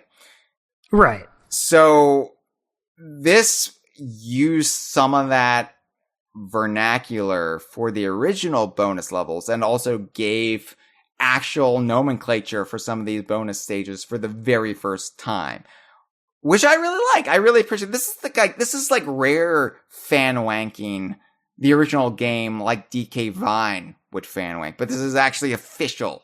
So they did the work for us. It's about time. Yeah, I like these a lot. It's just it is a nice way to make them feel a little bit more like the other games. I especially like having the bonus barrels over just launching you off screen. Yeah, the bonus levels were always more ill-defined in this game, and that's not something the GBA team could really fix. Because they were a lot more ad hoc, a lot more helter-skelter, just all over the place. Like, Orangutan Gang is the infamous example. Like, how many bonus levels are in that? Where DKC 2 would give a reason for bonus levels. Oh, they contain a Creme coin, and Creme coins get you into the Lost World, and the Lost World gets you to the final boss battle, and the true ending to the game. DKC 3 would repeat. But bonus levels in DKC were just, here's a bonus level. You get some bananas. You might get a life balloon. You might get an animal token. Yeah, you found it. Now get out of here. And finding them all will get you 101%. What does 101% mean? Bragging rights. It doesn't really do anything. So that's all. And that's still the case with this game, but at the very least, they did tie it in better. And so we have Bash the Baddies. They used that nomenclature. And Bash the Baddies was used for the bonus level where you jump on a claptrap multiple times and it spits out bananas. Yeah, it's funny how the artwork has them rolling into the claptrap when that would kill you. Yeah, you can't do that. Stupid monkeys. Rare, have you ever played Donkey Kong Country? Jesus Christ. It's called Donkey Kong Country, the first one. Maybe you heard of it? Yeah, that's probably before your time, Rare. There's Collect the Bananas, which is just the ones where you just collect bananas.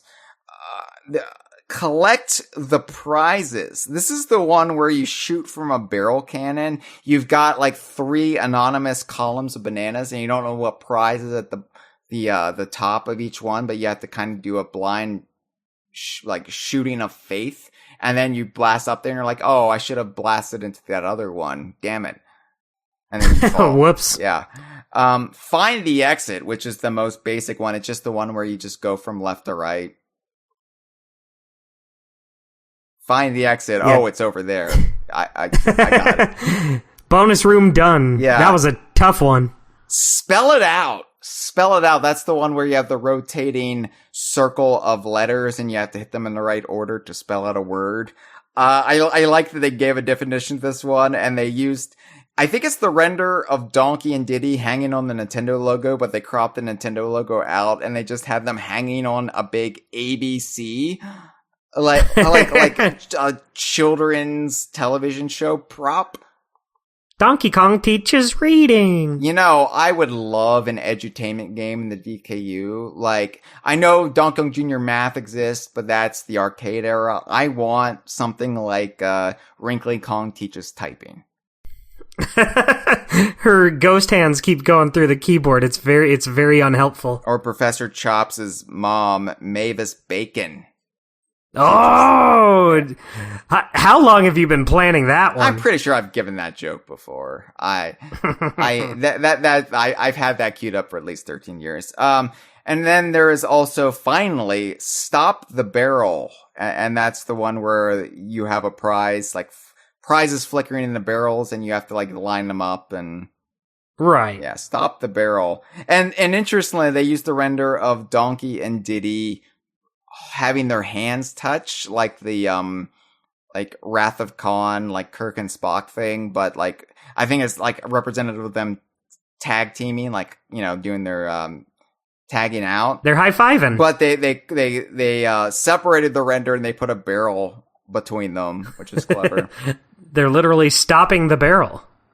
They also added these screens for the Animal Buddy token games, the much maligned Animal Buddy token games, which are still in here. They didn't do anything with them, but they added similar screens where it's like Ramby bonus, Winky bonus, Espresso bonus.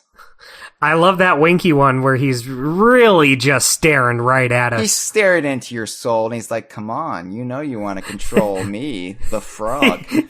He's not even happy. So, yeah, because he knows, like, after this, he's just gonna be in a terrarium in the Monkey Museum, and then what? Yeah, that's all he has to look forward to for the rest of his life. So they also, in addition to adding bonus barrels, added warp barrels from the sequel as well.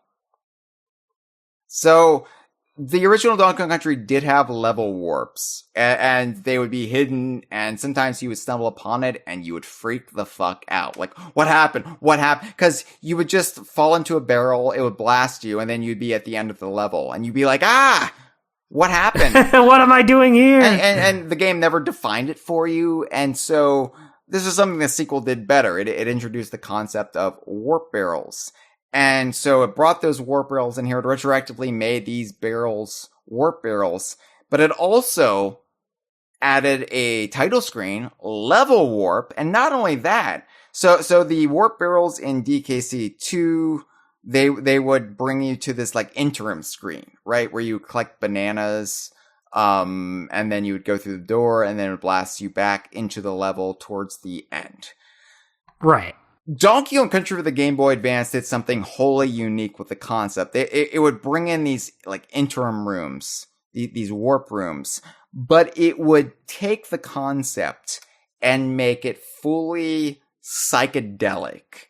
And it'd say, oh, warps. Okay, well, let's have a realm that cuts within the fabric of space-time. Let's have Donkey and Diddy walk across the Bifrost from Norse mythology. Dustin, this is fucking nuts. This little... It's so crazy. It's so weird. So, I think this is original music composed just for this game. It sounds like aquatic ambience, but it's a little bit different. And, I mean, maybe this is like refuse laying around that David Wise did back in the day, but I think this was done for this game. Don't quote me on that, because I might be wrong. But Donkey and Diddy go across this ice bridge, like taken from... I think this is the ice from DKC 2, actually. I don't even know if this is from Slip Slide Ride. I think this is from the ice caverns from DKC 2. But they go across... I believe that. They go across the ice bridge, and behind them, it's like this, like Starfield, but in hyperspace, right? And you've got screenshots of scenery from different levels in Donkey Kong Country. Like, you've got the treetop towns, you've got the coral lakes, and you've got bananas spelling out the word warp. Just in case you didn't realize this was a level warp. Which is helpful, because like I said, the original Donkey Kong Country never explained what was happening. At least this one really drives the point home.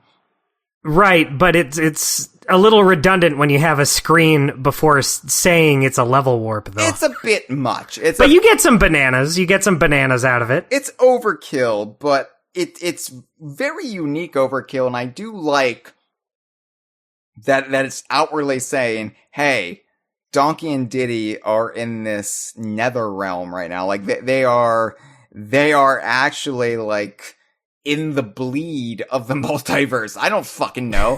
like, this is a concept that I could really sink my teeth into if I really, like, tried to piece this out, like, what this is, what this space is. Like, is this the same space that, like, the pocket dimension of the Sea of Thieves or the Banjo-Kazooie worlds exist in? Like, what the fuck is this realm?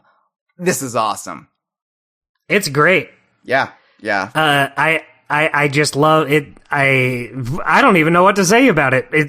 Other than it's just a neat little thing. And I don't really think it fits the original Donkey Kong Country, because the original Donkey Kong Country, I don't think really marries well with sci-fi concepts. Right. It kind of reminds me of, like, Jetpack in the background. Yeah, a little bit. Like, this is the kind of stuff you would see in the Payon era, and you wouldn't bat an eye at. It's like, of course, because in those games, like Donkey and Diddy get sucked through wormholes, and like, they go on, like, full on, like, Doctor Strange adventures. But here, it doesn't really fit the more grounded, sort of bare-knuckled adventure aesthetic of the original Donkey Kong Country.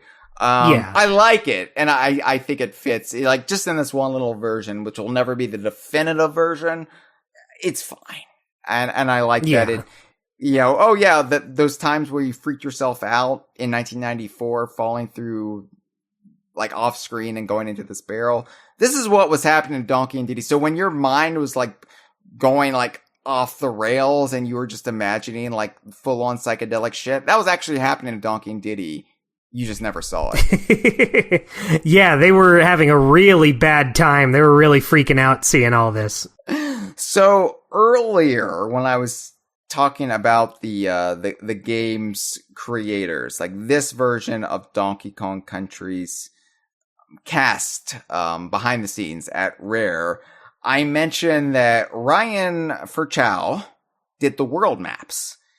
And the world maps are really worth talking about, because Mr. Furchow completely built the world of the original Donkey Kong Country from the ground up. He took those world maps, which at their best in the original Super Nintendo version were kind of hard to make out. They were blurry, they were lots of shadows, obscuring things. You couldn't really make out some of them, like Vine Valley. You'd be like, what am I looking at? What the hell is all this? But Mr. Furchow, and this would become, like, standard for all three games in this remake trilogy, they recreated the worlds from the ground up. And they would have this, a lot more of a, like, a shiny look to them that was kind of a telltale trademark of this remake trilogy. I don't know if shiny is the right word. They would look like this like plasticky, like Play-Doh sheen to them. They would still look very, that's a good way to put it. Very good. I mean, it just doesn't look like it's the same art style as the original trilogy. So you kind of have this melding of the new with the old, like these assets they did emulate from the original games. I like, especially this first game, I like the way the world maps look. Yeah, same. Like, I get it if it's not someone's fancy, if someone just doesn't like them compared to the originals. But I think they're neat, even though I do agree with you on that Play-Doh sheen. They look a little Jimmy Neutron-esque in the best possible way, of course. And this is kind of, I love them. This is kind of the aesthetic that I think Donkey Kong would have taken on anyway, had Rare not been sold to Microsoft and had Nintendo just bought Rare as Rare wanted them to. Because when we look at things like Diddy Kong Pilots and Coconut Crackers, this is kind of the same. And granted, this was, the handheld team, a lot of shared talent, but even looking at Donkey Kong Racing, I think aesthetics, proportions, it would take on this kind of look. And I like the way Donkey Kong Island looks in this game on the map screen. I totally agree. I think it's a big improvement. I think this actually might be my favorite appearance of Donkey Kong Island. It looks a little bit more spread out than the way it looked in the Super Nintendo one, but it's still iconic. It's got the Donkey Kong head. The Donkey Kong head's a lot more recognizable. You look at it and you're like, oh yeah, that's Donkey Kong's head, because it's something that some people wouldn't notice in the Super Nintendo one until you see it from afar. You're like, oh wait, is Donkey Kong Island supposed to be Donkey Kong's head? And here, there's no question it's Donkey Kong's head, but it still looks natural. You can make out like the caves in his eyes, like the stalactites and stalagmites, and I don't know. I really like the way this looks. It's probably my favorite depiction of this style for DK Island. Same. I agree. You know what it reminds me of is K. Rool's Final Smash in Smash Ultimate. Yeah. I know it's going for DK64, but it really looks like this one. Proportion-wise, I think they're very similar, yeah. And if you look at the ROM that's floating around with Diddy Kong Pilot, you'll have Donkey Kong Island in the background of some of the tracks there, and it looks similar to this, but it's a little bit different. This is still, I think, if I have to choose, like, what I want Donkey Kong Island to look like from this point on, I would pick this, probably. I think my only change would be I would make it bigger. Like, I'm looking at this and you can fit like maybe one jungle level in that jungle with those trees. Yeah, like I think but the idea, yeah. Like I think with modern hardware and like, but I think as a representation of the original game, this is pretty sweet. And if you don't know what we're talking about, just look it up online. You know, you find it on Super Mario Wiki, look at YouTube walkthroughs of this game, emulate it if you want, but you ain't that for me. Or if Nintendo puts it on Nintendo Switch Online, definitely play it there. But anyway, the Congo Jungle is the most faithful recreation out of all the worlds. Like, they just take that original world, that iconic original world, and they recreate it. And what I really like is you see, as we talked about this on our Destination DKU episode for the Congo Jungle, but you can see, like, one of the differences in the map screens of this game is, in the original Super Nintendo one, they would split up the map screens to two separate screens, right? So you would have, you wouldn't have like these scrolling map screens. And this one utilizes scrolling map screens. And so when you zoom it out, you can see like the full exterior of the caves, in the Congo Jungle, which I like. Yeah, I love it. It's just, I like being able to get a different feel for these stages. Like, I do like how the Congo Jungle is just like as close as it gets, but I really like when they're able to kind of reinterpret the layouts of these and make them kind of keep in mind the layout a little more than they might have back then. Yeah. So they didn't really change a lot with the Congo Jungle, but I do have to point out something, Dustin. Please do. And we talked about this on another episode we did. Gib Cribs, Donkey Kong's Treehouse. So, in this game, one of the little Easter eggs they put in there that not a lot of people know about, actually, unless you're a freak who would routinely go back to Donkey Kong's Treehouse just to chill out, because it's Donkey Kong's home. After you beat Gorilla Glacier, if you go back to Donkey Kong's Treehouse, the first time you do it, you walk in, and Very Naughty is trespassing on the premises. Oh my goodness. The boss of the Congo Jungle is trespassing in Donkey Kong's Treehouse. You walk in, Very Naughty's like, huh? I'm busted! He doesn't say that. There's no dialogue, but he pants a lot.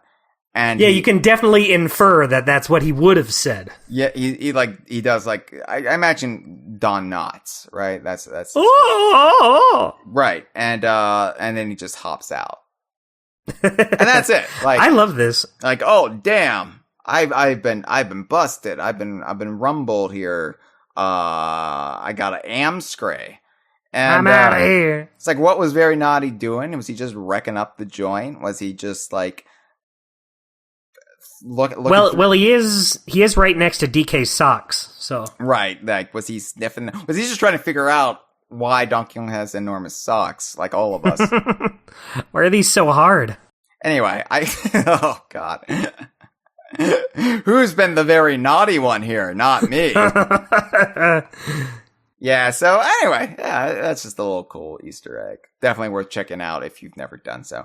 So Monkey Minds, Monkey Minds. It visually looks pretty similar.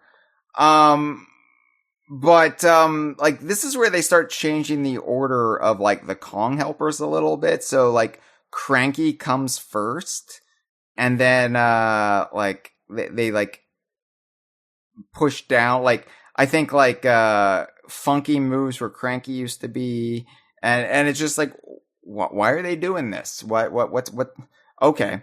Anyway, well, I kind of get it. It kind of makes sense having Cranky earlier so he can give you tips for the other levels that are about to come up ahead. I guess. Yeah. It just, in my head, I have to reconcile the original depiction with the sequel. Like, how can they both be possible? Is Cranky's cabin, like, on some sort of, like, outcropping that makes it look like it's further away, but it's actually here and you can access it from both points? And this is where my brain went in 2003. Like, I was in full on, like, Pepe Sylvia mode, like, with, like, strings attaching, like, different screenshots and trying to make sense of both versions. And it would only get worse as the remake trilogy went on. But, one aspect I do like of Monkey Minds is you can more plainly see where the Kremlin temple is. Millstone Mayhem, you can make out exactly where it is on the map screen because you can see the Kremlin architecture there. Yeah, not so much in the original. No, and like I said, the original, it's hard to make out anything really except, like, rocks and plants. Really. So, yeah. Yeah, I think the better lighting really helps things stand out a little more. Yeah, we like rag on, like, the backgrounds in this game because it's not as atmospheric, because it's not as moody or what have you. But on the map screens, and especially because the map screens are just remade from scratch, it definitely helps make everything stand out more and it makes it pop. Definitely. Yeah, and I think, like, we were suitably impressed in 2003 with the map screens. I remember it being a source of discussion on the old DK Vine forum, just, like, how cool they were. And I don't know if, like, people still have that opinion. I think people started getting a little skeptical of it when they did it for the sequel, because DKC 2's map screens are a lot more revered, probably, than DKC 1 and DKC 3, of course. You know, the map screens were part of the appeal of that game to begin with. So, but I think in this one, there's definitely room for improvement for sure there. Totally. I totally agree. And Vine Valley, they really go above and beyond in Vine Valley, because Vine Valley's always been, I think, my biggest, what the fuck is this map screen? What even is this? Because you can see palm trees, you can see a bridge to the offshore island, you can see a temple, but it's so, like, it's so dimly lit. It's set against, like, a sunset, and so everything is just blah. I don't know. So what they did is they just made it daylight, and you can make out exactly what everything's supposed to be. And it's really cool because they, like, for the bridge to the offshore island, which a lot of fans, including myself, like to call Utan Island, based on the German Donkey Kong 64 website that said Lanky Kong is from Utan Island. And, well, what is Utan Island? Well, this offshore island that houses orangutan gang, perhaps? But this is also the home for Temple Tempest. And so what they did here was they fully incorporated the Kremlin temple architecture into the entirety of Vine Valley, but especially going into Utan Island. And so the bridge is flanked by these critter statues holding enormous spears. And it's very evocative of Kremlantis from Donkey Kong Land. And of course, Donkey Kong Land sort of retconned Donkey Kong Country's Kremlin temples and said it's part of this Kremlin empire of antiquity called Kremlantis. And this really helps tie into that because it looks like Greek statues, right? From the time of Atlantis, from the myth of Atlantis. So it's really cool looking. Yeah, the one complaint I have about it is I'm getting a lot of the temple influence in here, but I think it loses some of the forest part of it. I will agree there. If it's Vine Valley, I don't really associate too much with Temple Tempest. I associate it more with it being the temperate forest of Donkey Kong Island. And you definitely do lose it here in this map screen. I do think it's really cool the way they really tie in Kremlantis and that little bit of Donkey Kong Land lore, which of course was going to come back in Donkey Kong Racing. But, I do, I wouldn't say, if you could, split this in half and use the Super Nintendo version for the forest and the GBA version for Utan Island, that would be ideal. But I like the thematic links to, other Donkey Kong games and the Kremlin backstory. But Vine Valley, Dustin, is the first time they, maybe arbitrarily, I don't know why they did this, why they swapped the order of the levels. And this would be a reoccurring thing throughout the next several worlds. Yeah, I wonder, do you think it was just to balance, some harder... Well, I don't know, because Orangutan Gang always struck me as one of the harder stages, but now it's put, right in the middle. Yeah, Orangutan Gang now comes fourth. Clam City, which used to be the final level, is now the penultimate. And Temple Tempest is now the last level, which is, it just seems weird. And the only thing I can think of is that they redesigned the map screen first, and then they were like, oh, well, now the level order doesn't make sense. Let's change it. But that seems like a weird way of doing it.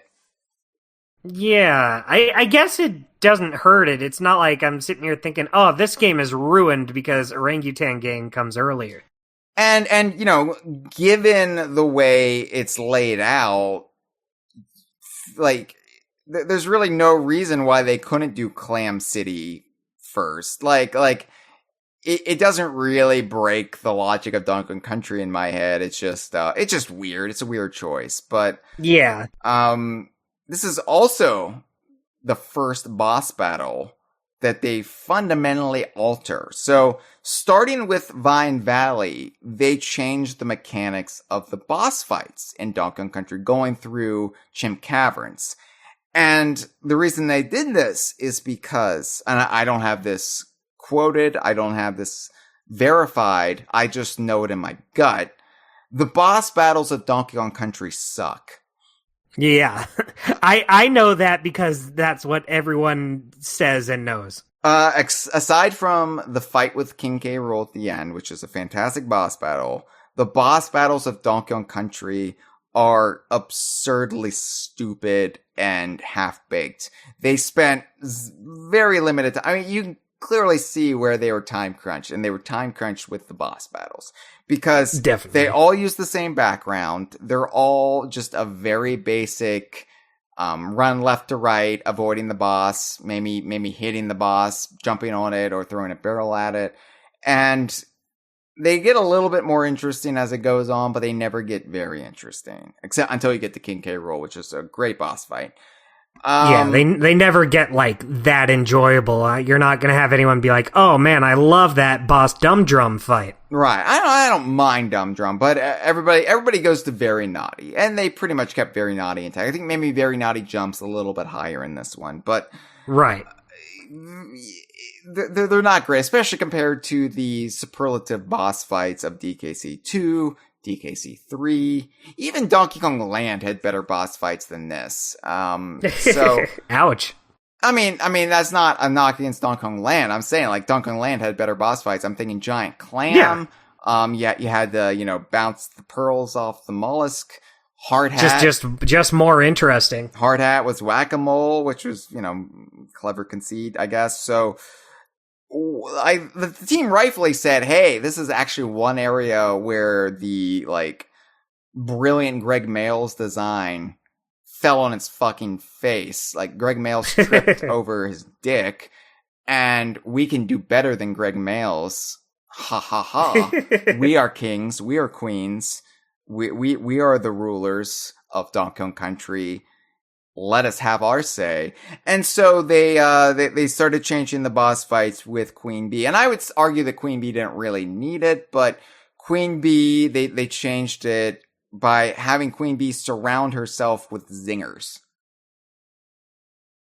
Yeah, it's been a long time since I've done this boss fight, but that just sounds like a plus in my book. I don't see how that could detract from what was there. It was slightly evocative of King Zing in DKC 2, when he would shrink down, but it was all right.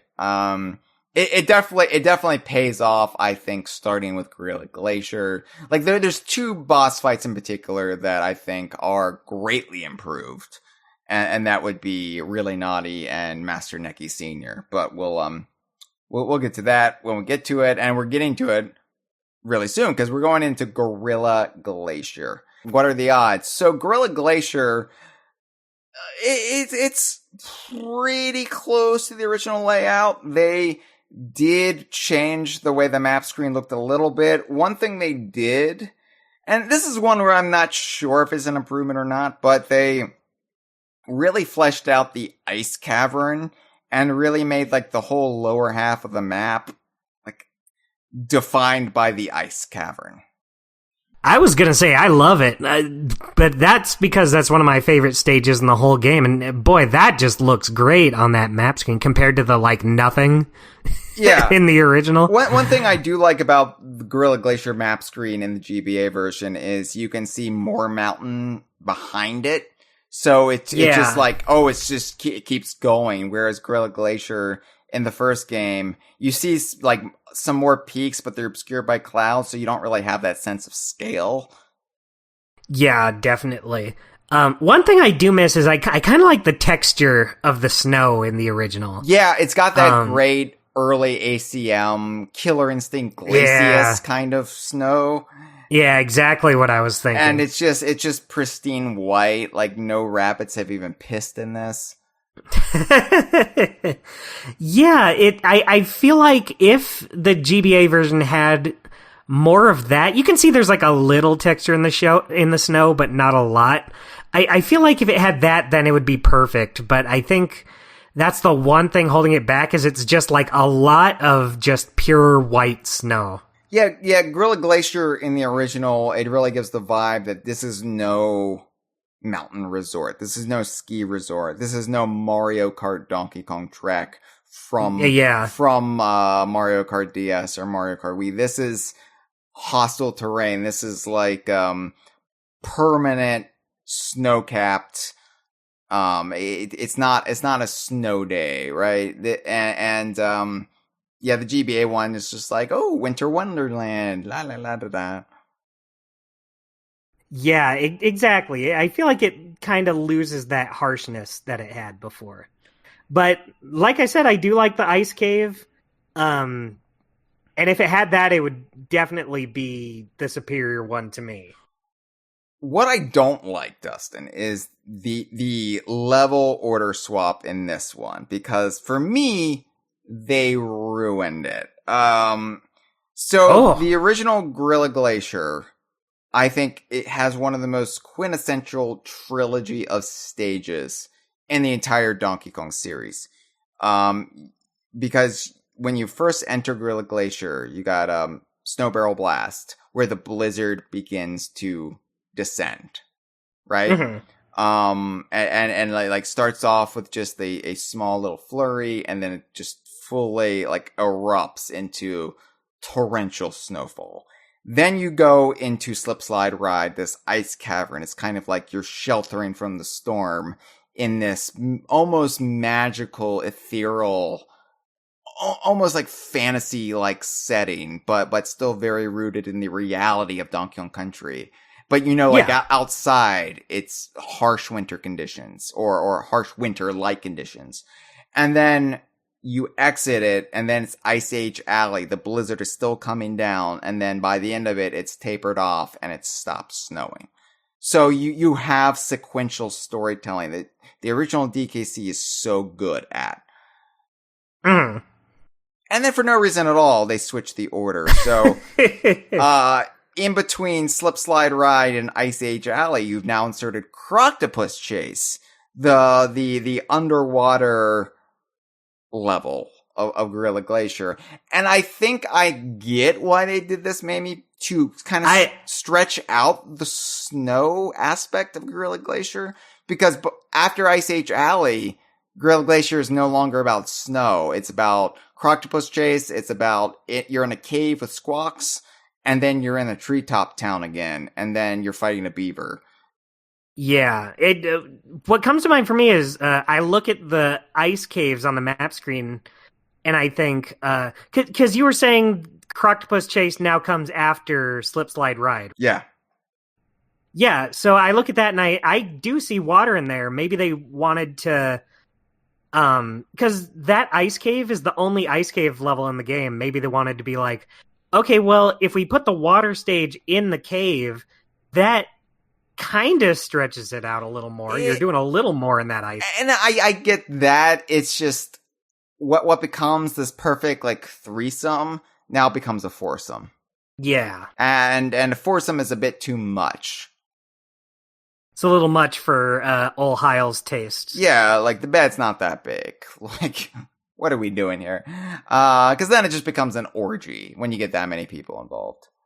Right, which is great for some people. It's great for some people, but when it comes to Donkey Kong Country sequential snow storytelling, I like to keep it a little bit more easier to handle. Yeah. Right.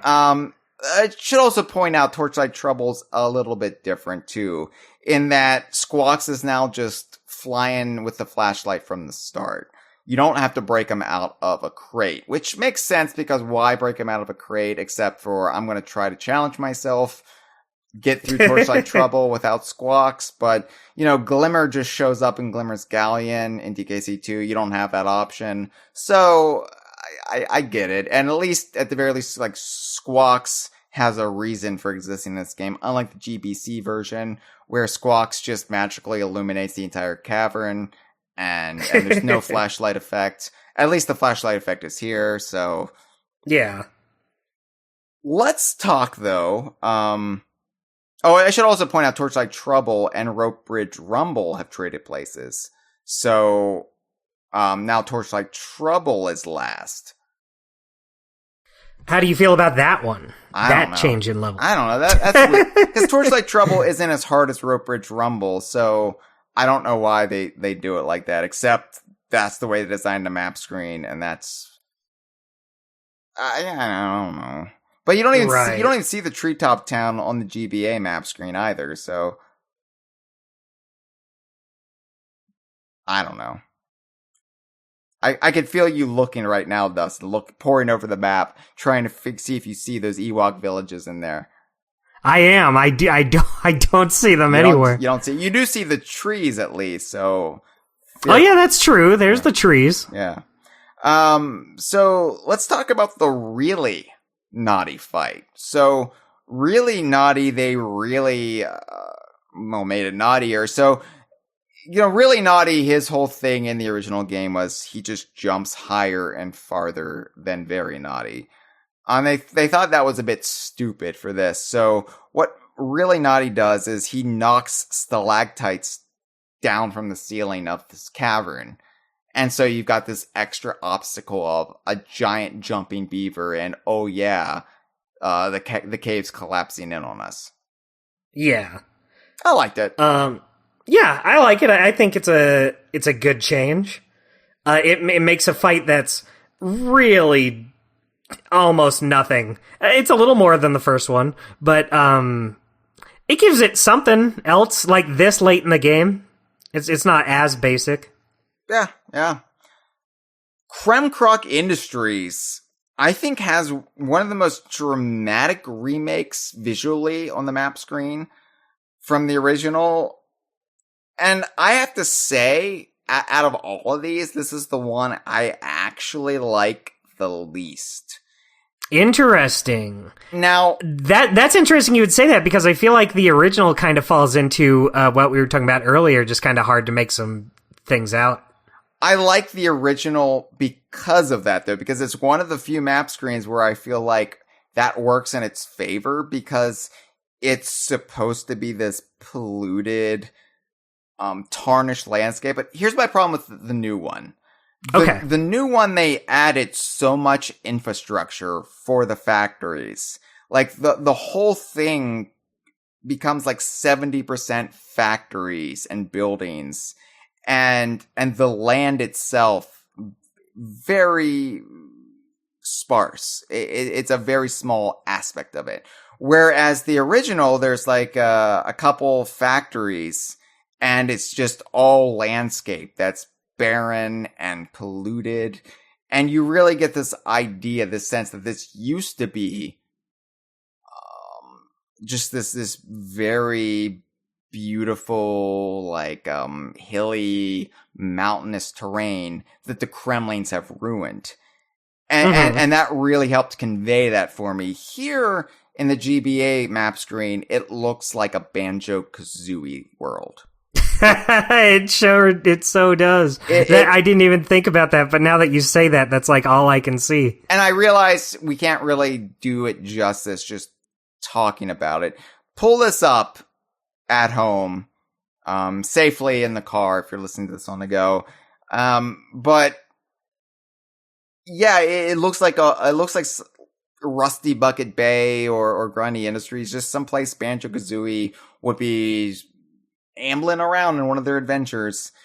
There's just too much in the way of Kremlin construction and not enough in the land that they have stripped from the Kongs. And that's even really on display in Poison Pond, where Poison Pond is represented on the map screen. The original, you can really make out it used to be a lake or a pond that was beautiful at one time. Here it just looks like toxic sludge. It looks like mutagen that a Ninja Turtle character would be born out of. Yeah, I think my least favorite thing about it is just the neon green skies here. Yeah. Like, part I do like a lot about the original is just, like, it really feels more like it's just pollution, these polluted brown skies and clouds. Here it's just this, like, bright green, like you said, basically like a mutagen. It doesn't feel natural. Yeah, it really did in the original look like here on the East Coast when the Canadian wildfires, when the smoke was being blown in by the trade winds down across the eastern seaboard of the Americas, of the United States, it really did feel like Kremkrok Industries on the Super Nintendo. The sky never got neon green. Yeah, and I get it. Like we were saying before, this is before the Game Boy Advance had a light to actually see things, so they gotta brighten this shit up. But you know, that doesn't mean I even though I get it, that doesn't mean I have to like it. Yeah, and I don't know. I feel like the original Kremkrok actually, with its map screen, communicated the pathos inherent within Kremkrok, while this is just... it's just overkill. It's like, well, there's no coming back from this. This is just like Toxic Avenger levels of like beating you over the head with it. But that being said, there is another level order swap here. Elevator Antics and Poison Pond have traded places, and Minecart Madness and Blackout Basement have changed places, which I disagree with. I think Blackout Basement worked as the last level just because it was very like, oh my god, Blackout Basement. Minecart Madness might be harder. Who's to say? But and maybe they just wanted to make the factory levels more evenly distributed and not have it be so bookended. But I don't know. Yeah, I think I agree with you. I feel like of all the level order switch ups, this is probably the one that would mess with me the most. Like up until now, I've just been like, whatever. It would be fine for me, but here I don't know, something about the layout of this level is just more hardwired in my head than the other ones, and I have no idea why. Probably because you died more in this world, and so that might be it. Yeah, it's cemented in your brain, like with the exact order it come in. So yeah, Dumb Drum, they changed up Dumb Drum to make it a little bit more of a proactive boss fight, because before you're just avoiding Dumb Drum, like you have to dispatch the baddies that Dumb Drum spits out, but as far as Dumb Drum itself, you just avoid it coming down and then eventually blows itself up. Here, yeah, this is at least something. Yeah, the Kongs have to hit Dumb Drum with a TNT barrel to actually inflict damage on it. Yeah, I think a pattern with some of these bosses is the changes aren't like massive, but they do enough. You can only do so much with some of these boss fights. Exactly. To keep it pretty much the same boss fight, like without just completely redoing it, which you don't really want to do, or else it's just not the same. So they do, like, they have to color within the lines, but they use new crayons. Fancy new crayons. Yeah. So, finally, the last world, Chimp Caverns. Now, this is the map screen, like, outside of, like, the bits of Vine Valley I like, and outside of the fidelity to the Congo Jungle, this is the map screen change I like the most. Ooh, going from least to most. Yeah, and I like this the most because continuity. So, Dustin, I'm sure you're aware that originally they had earmarked for the final world of Donkey Kong Country a volcano, molten lava, like, interior of Donkey Kong Island. Of course, Hyle. We all know that. Right.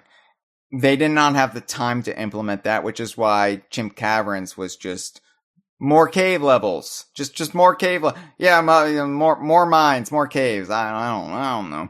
So just throw them in. So Donkey Kong 64 would indeed establish that there was a volcanic core to Donkey Kong Island. The exterior to Crystal Caves, you can see the lava seeping through. And of course, Donkey Kong Country Returns in 2010 would fully make good on the promise of all of this by having Gorilla Glacier erupt, the Tiki Tak tribe return from the volcano, cause an eruption, and then the last world of that game is indeed a volcano. So here you have the lava seeping through the cracks of Chimp Caverns, which I love. I love that is... Same. Just like the Kremlantis connections with the Kremlin temples. I love that they tie back into, at this point, just Donkey Kong 64, but also sort of call back on something that most people wouldn't know back in 2003, that the final world was supposed to be volcanic. Yeah, and that's really cool for the people who know that, but I can see it being a little confusing going in here. Like, if you're playing it for the first time, coming here, seeing the lava, and then not getting any lava levels. Yeah. I guess, but, you know... But as far as where we come from, it's cool and appreciated. Yeah, you know, the island is not actively erupting at this point, so I like that, you know, it's almost like a foreshadowing of 7 years later with when Retro takes over. It's like the Tiki Tak tribe is growing in strength slowly, and they're just not there yet. Oh, but just you wait. So they didn't change the order of levels here. I mean, Necky Nutmare from the GBC version They didn't bring that back. Right. And I don't think they could, given the way they made this game, taking assets from the Super Nintendo emulated Super Nintendo version. They wouldn't be able to just, I mean, I guess they could, and eventually they had the confidence to make new levels with assets, but that wasn't until DKC 3. So I guess at this point they didn't have the confidence to just remake Nucky Nightmare from the ground up in a version that's more faithful to the Super Nintendo version. So they just didn't do it. Yeah, I get that. But they did change up something to do with Neckies. The Master Necky Senior fight, the boss battle before the Gangplank Galleon, the last regular boss battle of the game, and the boss battle of Chimp Caverns. Master Necky Senior is now, surprise, joined by Master Necky Junior, his son. Father and son teaming up years before Tropical Freeze did it with Donkey and Cranky. And I do like... Happy Father's Day, everyone, last week. Happy belated Father's Day. I do like the surprise here. And this is something that they would do in Stronghold Showdown in the sequel with Kerosene. Just to have the surprise element. If you are familiar with Donkey Kong Country, you know exactly how it goes. And then all of a sudden, here's two Master Neckies in the same room. We gotcha. Yeah. You'll never defeat two of them. No, but I do like that. And it does make it more interesting and more challenging in a way that it isn't just Master Necky, but harder and faster. Ergo Master Necky Senior. It's Master Necky Senior. Oh, by the way, here's his son again. He's back with a vengeance. You didn't kill him. You should have killed him. Should have finished the job. Yeah, they won't make that mistake again in DKC 2. So, speaking of DKC 2, let's talk a little bit about the Gangplank Galleon design in this game. So, I'd love to. So, what's interesting is, so on the original map screen for Donkey Kong Country, the Gangplank Galleon looks more like the Gangplank sloop. Yeah. Because it's just a single sail that's represented. Obviously, it's supposed to be a galleon, and like the map screen representation, we're just not seeing all the bits, right? In the Super Nintendo one, what's interesting is there are some elements that we associate more prominently with the sequel that are already there. We've got the Kremling Jolly Roger, although it is reversed. It is actually on the sail of the Gangplank Galleon in the original, and you can make out the golden Kremling head, crocodile head, figurehead on the front of it. So like those elements of the Gangplank Galleon were already in a Super Nintendo version. In the GBA one, they do make an effort to make it more visually consistent with DKC 2. Although strangely, I don't think the figurehead got translated. There's just no figurehead. Yeah, I don't see any figurehead, but I do see Crow's Nest. Yep. So there are three sails. So it is a proper galleon, a proper rare galleon. And we've got Crow's Nest complete with the eggs on top, which is a great foreshadowing, great call forward to DKC 2, which is just something very unique, very specific to DKC 2, would not have to be here, but they're like, you know what, let's put eggs in the Crow's Nest so the fans, who know what's up can say, Yeah, that's awesome. That's just totally something they didn't even need to do. The flag too, they don't portray it as the striped red, like black and red flag, the Reaper's emissary, what was the grade 4 Reaper's emissary flag that K. Rool rocks, but it is black, and I guess you could just say they just couldn't portray the red stripes on it, so it has the red stripes on it, we just can't see it. Right. So yeah, I like the way the Gangplank Galleon looks here, and the K. Rool fight is preserved. They don't do anything fancy with it. Why mess with something that comes close to perfection? And it's not perfection because perfection is K. Rool Duel in DKC 2. That's my opinion. But one thing that did change with the boss fights, though, also that I haven't mentioned, And this would become a reoccurring thing throughout the GBA remake trilogy. Sometimes for better, I think in this case for better, and sometimes for worse. In the sequels, probably for worse. Cranky pops out after you defeat every boss, and he makes little pithy comments about the boss. Yeah, I love this. I remember freaking out when he did this when I first played through it. I like that Cranky shit talks every boss, because it brings to mind like what he does in the instruction manuals, right? But he does it very specifically and very pointedly to each boss. And it really works in this first game where the bosses are notorious for just being the shits. Yeah. Just being the ghastly shits. And so to have Cranky comment on that, it works. And I like Cranky, for example, really naughty. And I just shared this on social media tonight because I got giddy about this. Because it took me 5 hours to compile the show notes for this episode. I was very thorough. And I forgot, the ins and outs of this dialogue. So Cranky would say, are my old eyes... Oh, I gotta do the voice, I'm sorry. Are my old eyes... Is that the same voice? No, that's a grizzled prospector. I guess that fits with Diddy Kong Pilot. Alright, well, are my old eyes playing tricks? I'm sure I've seen that beaver before. Where could it have been? You know what? That's not the same voice you were doing earlier, but I think it's an improvement. That's if Cranky has spent close to 2.5 hours talking about a handheld remake of a game. A second remake. Yeah. You beat Dumb Drum. This is my favorite line. This is actually lengthy. Oh dear. Call that tin can a boss? Surely K. Rool can come up with better than that. Maybe a bucket. Or perhaps a really nasty fridge. Which I like, because he's like basically referencing Banjo-Kazooie and ukulele characters in a long haul. Yeah, bring in the really nasty fridge. I want that, boss. Maybe a vending machine. Well, let's not get crazy. So this actually reaches its zenith after King K. Rool's defeat. When every fucking character joins on the Gangplank Galleon to make little comments.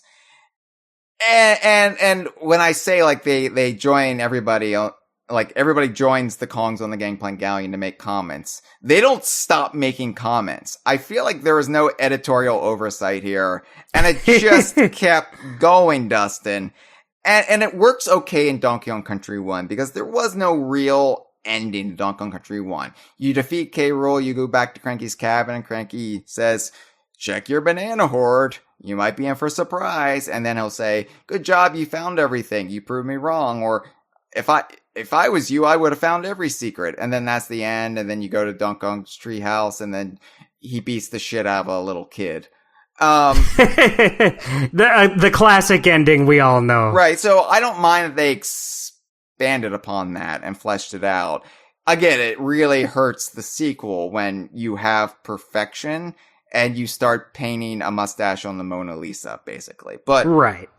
Here it works okay, even if it gets a bit silly and it starts to feel a little bit weightless. Like, what is even happening? It feels like everybody's just play acting at this point. But Cranky shows up and he gives basically what's the dialogue that he would give you at Cranky's cabin on the Gangplank Galleon. How Cranky reached the Gangplank Galleon, I guess Funky flew everybody in, more on that later. But you defeat K. Rool and weirdly fireworks start going off behind the Gangplank Galleon. It's like, is Funky setting off fireworks? I guess, now that we know Sea of Thieves established that you can set off fireworks from a ship's cannon, Funky brought fireworks and he started setting them off from the Gangplank Galleon's cannons. Yeah, see? They were quite a few steps ahead. They had this all thought out. So Cranky says, what a player, DK, my lad.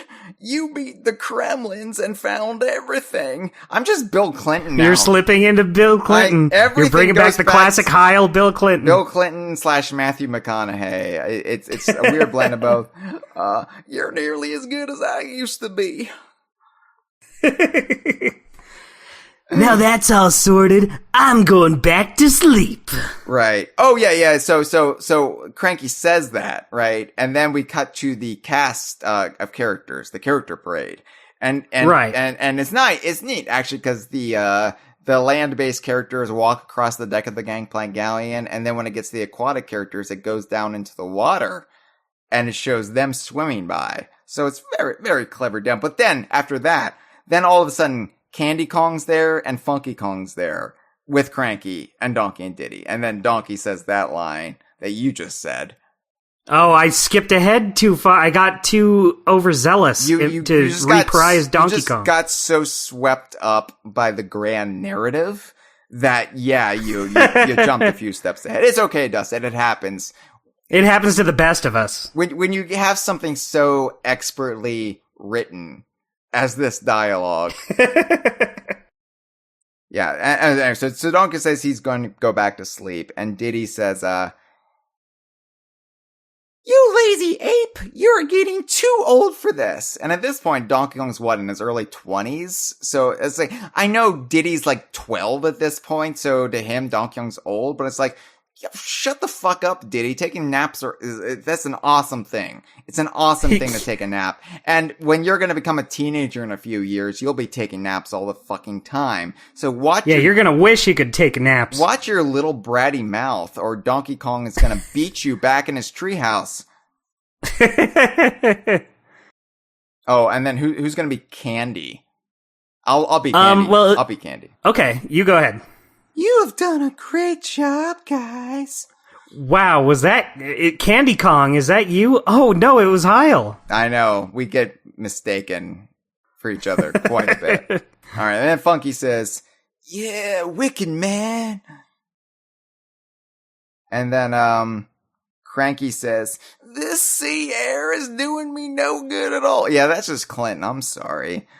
That's gross. It's okay. We all knew it was coming. All right. And then K. Rool just shows up behind everybody. He just gets up after being knocked unconscious. They wasted so much time that K. Rool regained consciousness and woke up. And K. Rool comes up behind Cranky, and you be K. Rool, Dustin. All right. Make yourselves at home. Oh, so we're going Benedict Campbell. I figured, we had DK, might as well get... I think it might be my favorite K. Rool voice. So we've got two very faithful cartoon voices, and we've got my mess of Matthew McClinton-Hay and just whatever. ASMR Funky. Yeah, all right. So Diddy says, "K. Rool!" Like he's surprised. Like, yeah, you didn't kill him. He's gonna wake up. You didn't handcuff him. Oh no, he's regained consciousness in that long period of time. Yeah. Okay, so continuing on with the cutscene then. Yeah. Right, I have had enough of this. It's time for me to get going, so you Kongs better get off my boat or else. Or else. Like, at this point, what are we doing here? Like, at this point, like, they've had this big... Yeah, we actually want to leave. They've had this big climactic battle, and that now is just like Ferris Bueller's Day Off. It's like, it's over. Go home. Like this is what I mean, but it starts to feel a little bit weightless, like there are no more stakes involved. Anyway, Diddy says, "Or else what?" "I'll destroy DK Island. Awahaha." And then Diddy says, "You're bluffing, lizard face." And then Candy says, "I don't think he is, sugar. Let's get off this manky ship." Oh. So, is this Candy being specious? Like, she's just saying, oh yeah, the Kremlins are just affiliated with the Mankeys, so I'm calling it a Mankey ship? Right. Well, does manky mean something? I've never heard the word used before. It's like mangy and, stanky? What a good combo. And Cranky says, "I'm too old for this. See ya." And then Funky says, I'm bailing out, dudes. And see what I mean? It just keeps going. Like, do we need every character to get in? Yeah, does everyone need to have the last word in this? K. Rool says, I'm going to destroy Donkey Kong Island. And everybody was like, well... Here's my opinion on that. Mondays, am I right? I shouldn't have gotten out of bed this morning. I need my coffee. That's gonna leave a mark. He's right behind me, isn't he? He literally is. Yeah. And then Donkey Kong says, I'm out of here. No, he doesn't. Oh, no, I skipped one. He says, we will meet again, K. Rool. Yeah, he says it really weird. Like, we will meet again, K. Rool. Like, he says it like a Phil Hartman character in a Matt Groening cartoon. We will meet again, K. Like, he says it very unnaturally, very... We will meet again, K. Rool. Yeah, like, what? And then he says, I'm out of here.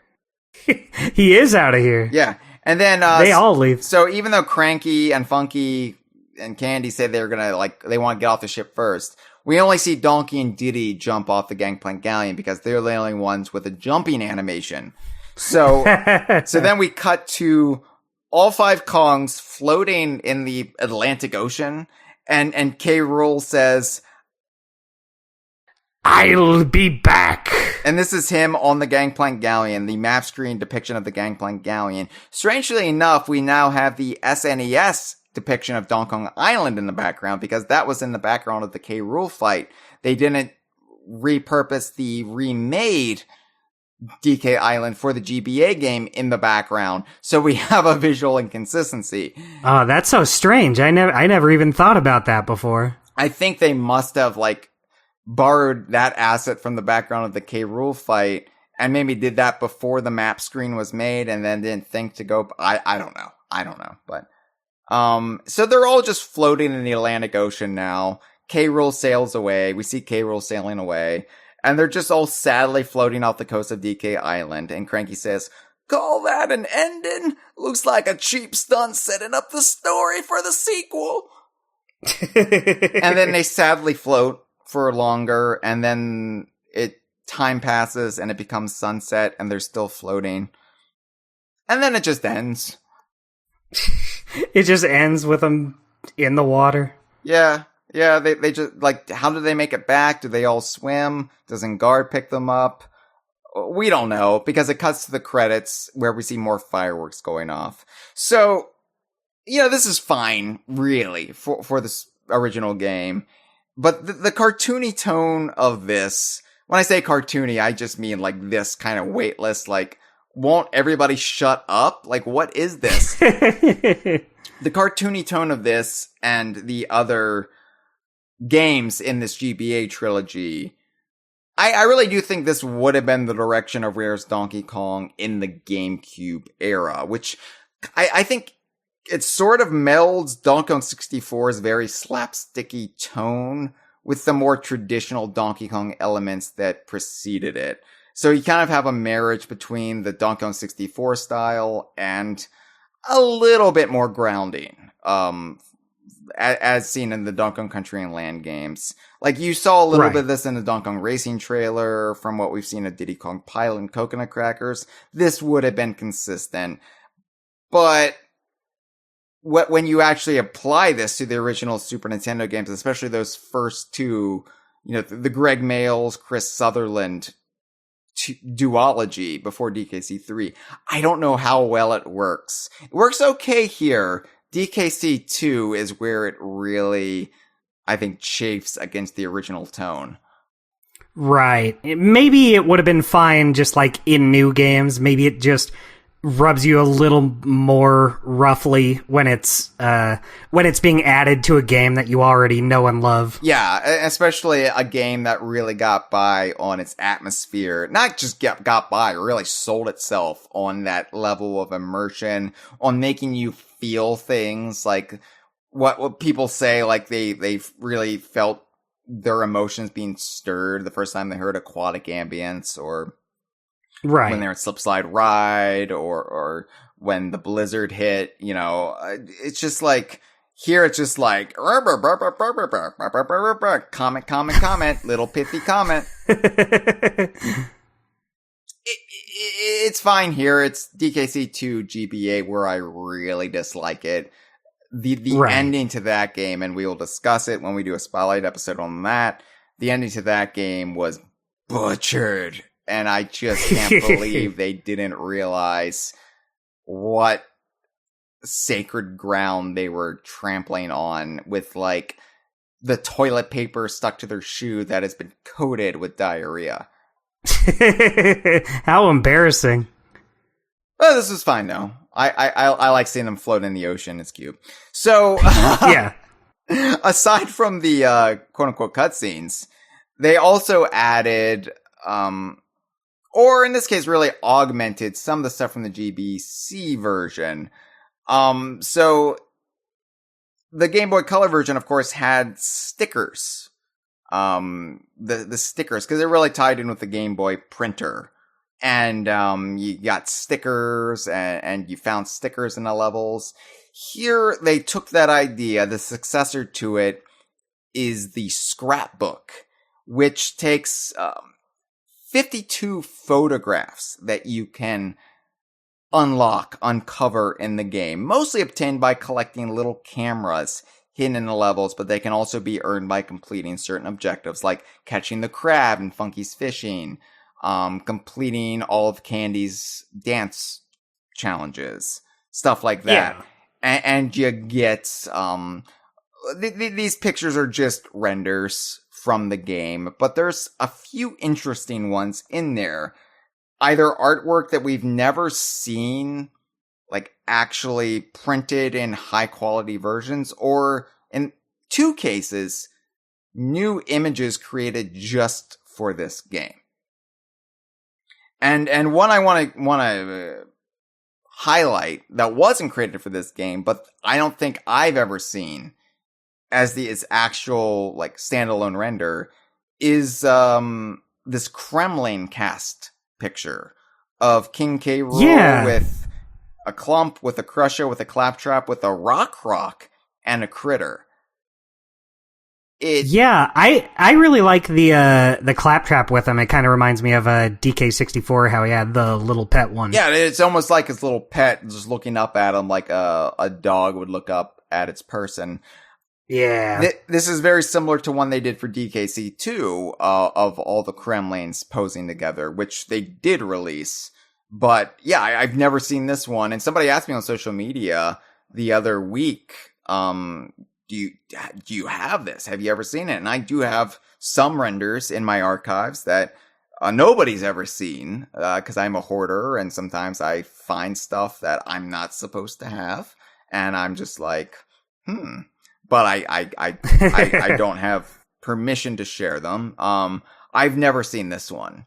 I've never uncovered this one. I would love to have this one. And I think I could release this where I'd have access to it, because it has been released on the GBA version. We just don't have the full quality version. So if you... Yeah, it's weird, because I feel like I've seen renders that are, like, similar to these. Yeah. But not exactly. Like, that critter one looks so familiar, but not, like, 100% what I've seen. Posed differently, right, yeah. Right. So, yeah, if you or someone you know worked at Rare and have access to this image, please send it over to me at hyle@dkvine.com. Thank you very much. The 2 original...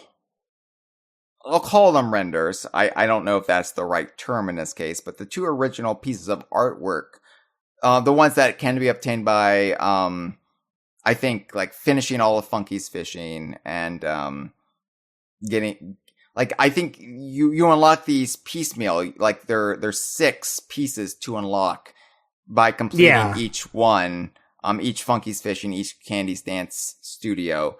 And then you get the full picture. And these are the original ones created just for this game of Funky's Fishing. It's Diddy on guard with a fishing pole and Donkey in the boat, the little wooden fishing boat with a bag. I love this with one. A bag full of fish, and they're off the coast of Donkey Kong Island. It's sunset. It's the Donkey Kong Island as depicted on the map screen in this game. It's a lovely image. Yeah, I like this one a lot. I would love to see this. DK's them staring just right at the viewer with no expressions at all is a little like weird. Excuse me, do you mind? Who invited you to this? Yeah, I would love to see this in a higher quality version, but I don't know if that would even exist, considering this was made for the GBA version. The way it looks really makes me think, yeah, it was just something like what you see is what you get. Right.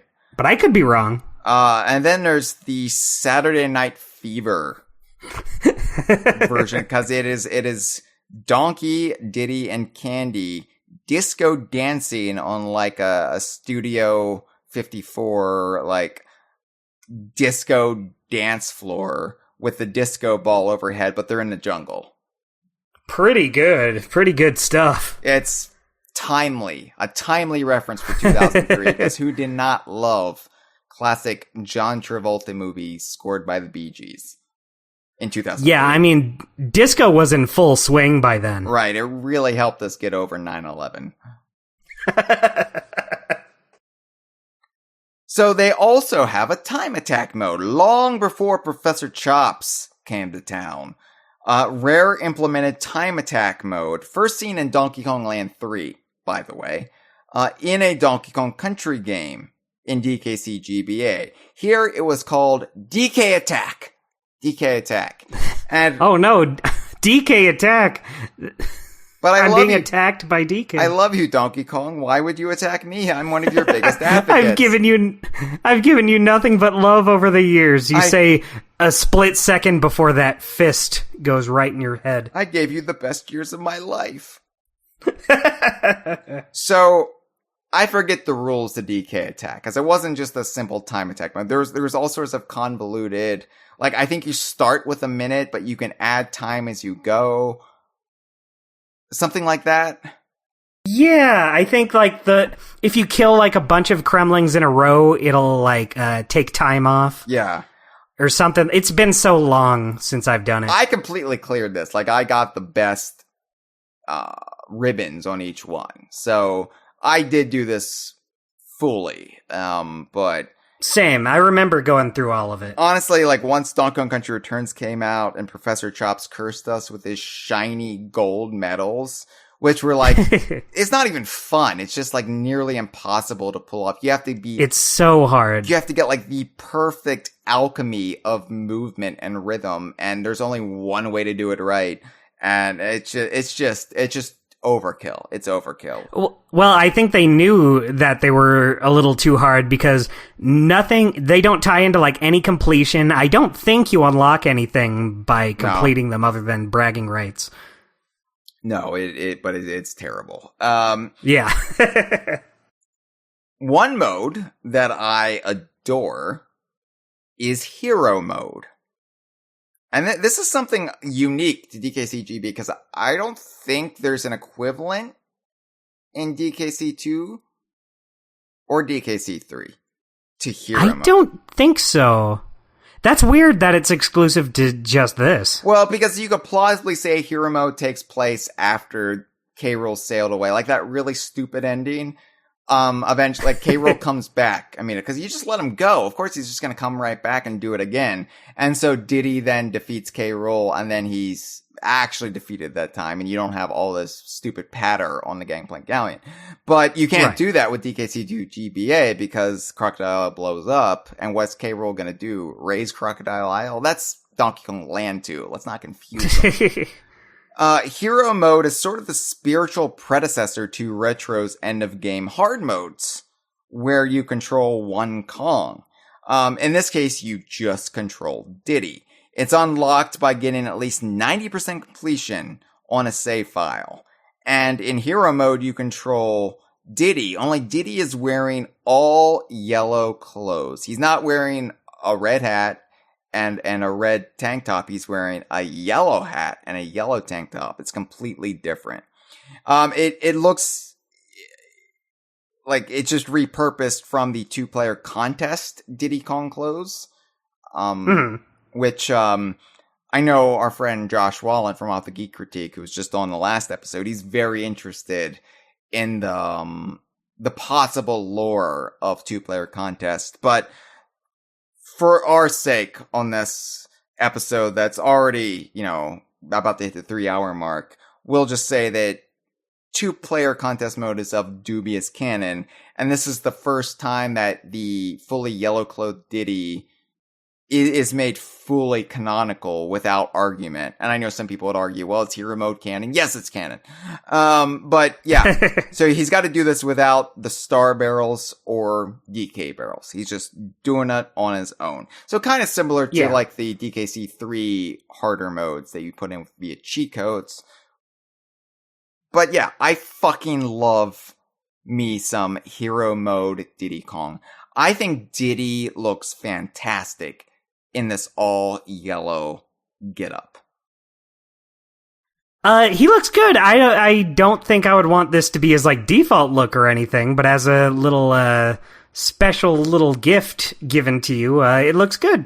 I like that he's just changing his clothes. He's like, oh, I have to do laundry. That was a sweaty adventure. I'm gonna put on this. These are my hero clothes. Like, here's the thing. I don't like the way this looks in Super Smash Brothers when he's got the red stars on it.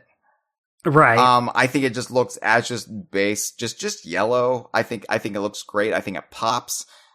Yeah, like if they would of course add more detail to it if this was his permanent look, but I don't know. I think it's I think it's a lovely little appearance for him. So yeah, I love hero mode. I love that they carve out a little space in this game to acknowledge that Diddy is starting off on his hero quest, which of course is paid off in DKC 2. But that's such an important part of Diddy's character arc in this game that's kind of not brought up that often. So it's nice that they did do this. And it was, like I said, a predecessor to what Retro would do. Like, Retro looked at all of Rare's Donkey Kong games and Banjo-Kazooie, weirdly enough, for influence when making Donkey Kong Country Returns. Like, they looked at the Super Nintendo ones, they looked at the Donkey Kong Land games, and they looked at these. And you can see that influence creep in, here and there with all of those games. Right. And this is where they really came up with their own end of game harder modes, which I don't think was the reward they thought they would be. Oh, now you get to play as any Kong you want in single player, and it's just like, well, I wish I could have done that the whole time around, but okay. But yeah, I love hero mode. Yeah, same. It's been a long time since I did it, but I have good memories of doing it. Yeah, I'm a Diddy. I'm a Diddy fan, right? Like, Diddy is same. My character. So to have a whole mode dedicated to him would have been nice to have like that for Dixie and DKC 2, do something like that. Kitty and DKC 3. It's a shame they didn't get that same spotlight on them. Yeah. All right. Well, we do have some calls to take, Dustin. People wanted to talk about this game because I think, like, just as it was important to you, this is a foundational bedrock for a lot of people's Donkey Kong fandom. So let's take these calls, starting with the first one.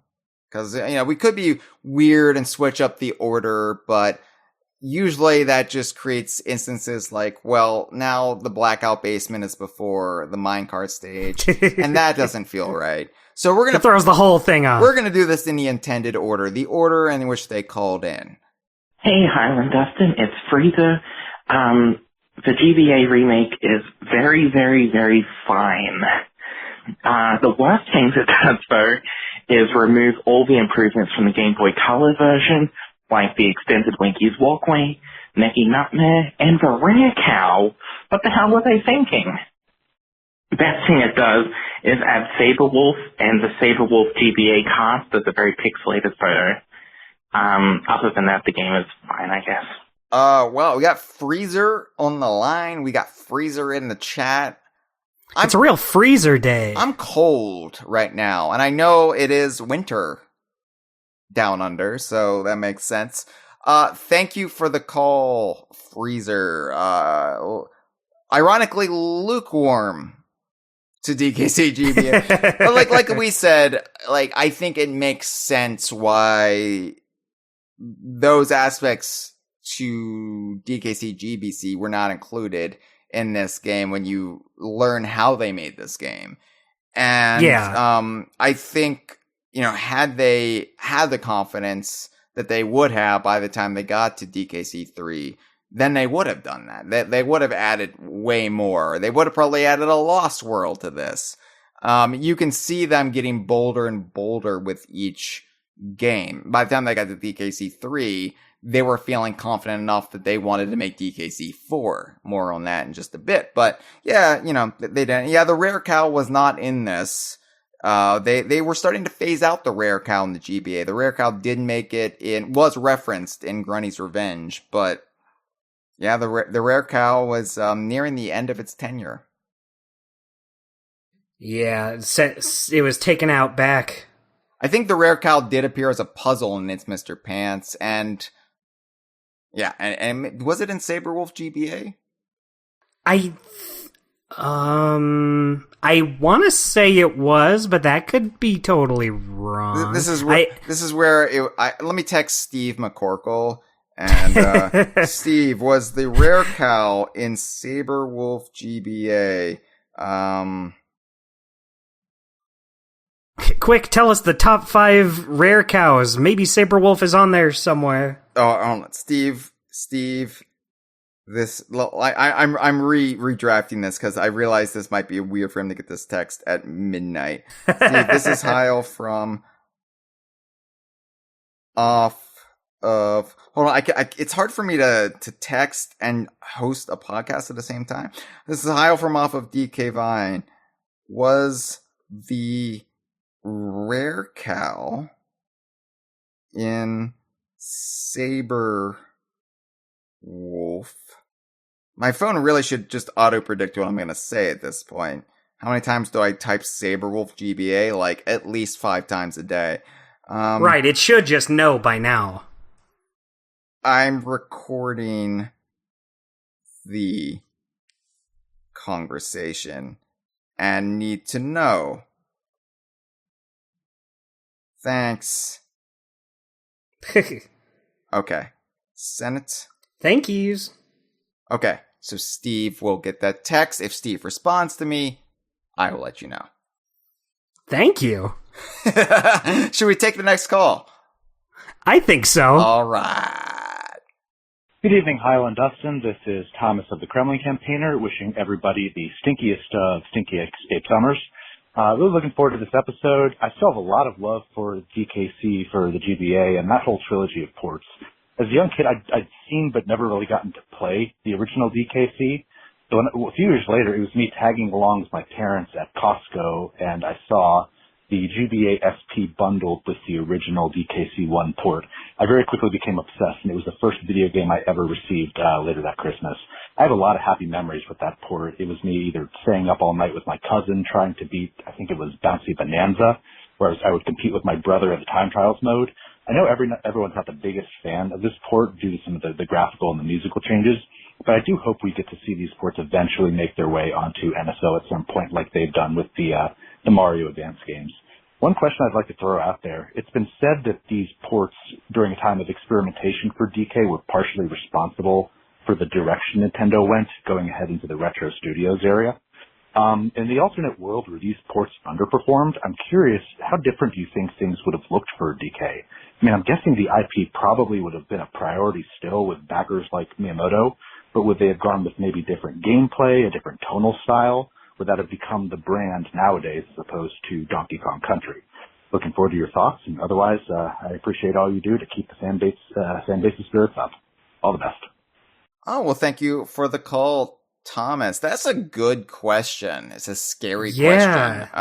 Interesting. And maybe I will save the answer to that or our debate about that a few minutes from now when we sort of start wrapping this up, because it is worth pondering, but I might have to think about it a little bit because I honestly don't know if I have an answer to that because there's too many variables to consider and weigh. But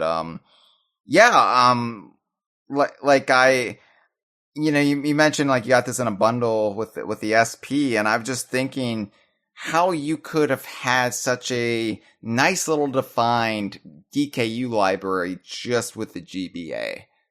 If you never had any other system, you could have the 3 Donkey Kong Country games. You could have Banjo-Kazooie Grunny's Revenge, Saberwolf, Banjo Pilot, It's Mr. Pants, if you were one of the 12 people who found that. You could have DK King of Swing, Mario Kart Super Circuit even. Like, just such a bountiful DKU experience that covers such a wide swath of the DKU. Yeah, it's not something I really thought about before just saying it right now. If you only got the rare GBA games, that would still be like a pretty sizable amount of games. Or DKU, not just rare. Yeah, but all of Rare's GBA games were DKU now. So yeah. That would be like, I thought about that. Like, if I had to just pick one system, like Desert Island, right? Like, one video game system for the rest of my life. But I could take any games from that system with me. What would it be? And I think it might be the GBA, because I would have so much available. And I'm not including things like Nintendo Switch Online or, eShop or anything like that, like Virtual Console. Like, I'm just saying, like, native to that system, released for that system. Then right. It might be the GBA, yeah. GBA is a very strong choice. I don't know what I'd do, because that's a hard choice, because my game tastes are kind of more scattered. So I'd be missing out on a lot, but maybe Xbox One, because it has Rare Replay. That counts. Dustin, Steve just responded to me. Steve McCorkle from Off of Rare Gamer in the text chat on my phone says, because I said, Steve, this is Hyle from Off of DK Vine. Was the Rare Cow and Saberwolf GBA? I'm recording the conversation and need to know. Thanks. And Steve just responded and said, yes, it was. Cow costume in the mayor's office. How could I forget? That's right. How could I totally forget that? I was just watching Freezer's video on Saberwolf the other day, and I said, there it is. I completely spaced. But yeah, the mayor was into some kinky sex play, had a cow costume. Moo. That's a pretty cool twist to this podcast went down. So yeah, they were phasing the Rare Cow out, but the Rare Cow got like three GBA games then out of the 7. So that's pretty good. Yeah, that's more GBA games than I've been in. Well, I don't know, like counting you from It's Mr. Pants, starting from there. Oh, that's true. Yeah. All right, so one more call, and then we will wrap this up with final thoughts about how Donkey Kong Country Game Boy Advance impacted Donkey Kong, the DKU, and maybe where we would be without it. Hey, it's Evan, L. Sidley on the forums, long-time listener, first-time caller. But I saw that you guys are doing an episode on the GBA Donkey Kong Country, and you've mentioned before the idea that those games brought in a lot of new fans, and so I just want to share that is my story. My first introduction to gaming was the N64, and got DK64, which is still one of my favorite games. So I knew the first country game kind of existed, but had never played it, and then later on when I got a Game Boy Advance, and then the SP, saved up my money, bought Donkey Kong Country, thought it was awesome. Eventually I remember going to Toys R Us and finding out there was a second one, and that's how I was introduced to DKC2, and really just loved those games. And I thought it was really smart of Nintendo to do so many of those remakes, because even today, I didn't own it as Super Nintendo until way later in life when I bought one for fun, but I'm nostalgic for Super Nintendo games, specifically because of all of the GBA remakes. So good on them, great introduction for me. Obviously I know that they're not as good as the Super Nintendo ones now that I've played both, but don't know that as a kid, and it's a great introduction. So, thank you. Well, thank you for the call. Another convert from DKC GBA. By the way, Freezer in the chat was also chiming in. Before Steve got back to me, Freezer was on top of it. Talked about the cow costume in the mayor's office in Saberwolf. And, why do you even turn to Steve now? We have 2 rare cow experts in the community. That's true. Yeah, Steve, you have some competition now. You're going to have to up your game. You're going to have to find the rare cow where there's never been a rare cow. You're going to have to get conspiratorial and look for rare cows between the lines in the warp realms of rare games. Boy, they're gonna have to compete to see who's the more knowledgeable one on these rare cows. I look forward to it. We could have a showdown. Yeah, I'd love it. Maybe like an annual competition.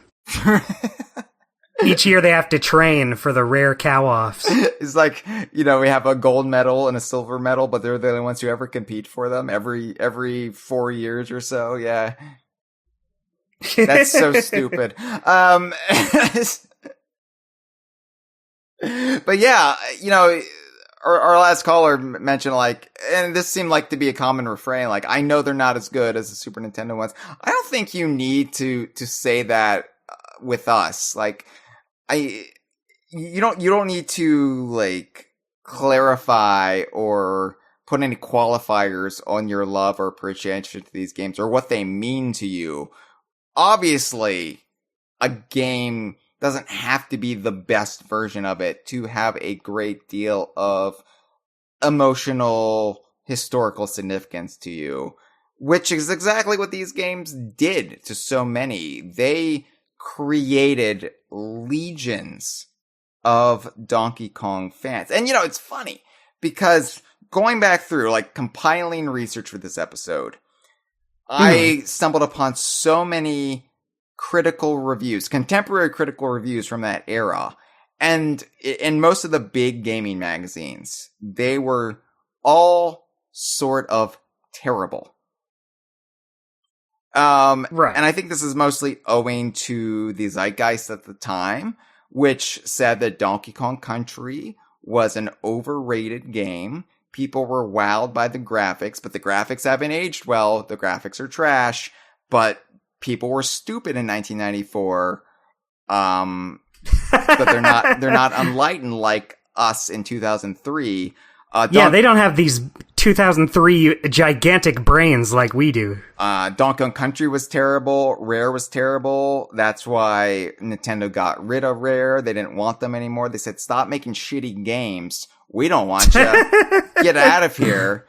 I guess that is where Rare went wrong. They should have stopped making shitty games. Then it would all be great. Then Nintendo would have bought them. Yeah.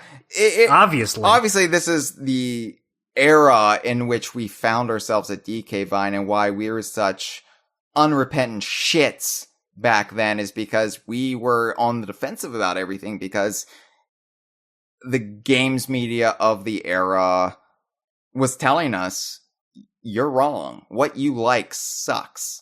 And it was such a strange feeling because we were champions of the world when Donkey Kong Country was new. And, right. It was universally beloved. I mean, there might be criticisms here or there, but it was just generally hot. It was popular. Donkey Kong Country mania, right? And to suddenly say, no, you were wrong, your childhood is invalidated. It was just a weird time, and it was a contentious time. And then you factor in the element of Rare no longer being with Nintendo, of the future of Donkey Kong being in question. And so it was just this toxic brew of resentment all around.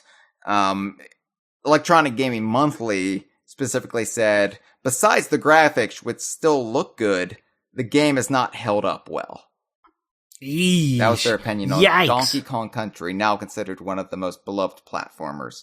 Once again, did they not play the fishing minigame? But despite that sort of just dark, gloomy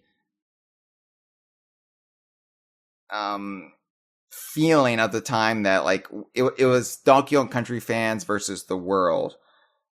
A funny thing happened. Donkey Kong Country for the Game Boy Advance did find an audience beyond just those 90s kids who could not let go. It would become the best-selling Donkey Kong game of that decade. Damn, that's some good stuff. The GBA remake trilogy would go on to become the most consistent sellers out of all of the Donkey Kong games that would come out in the buyout era, which was quite a bit. Now, this isn't to take away from anything else that those games were doing. Donkey Kong post-buyout was very diverse.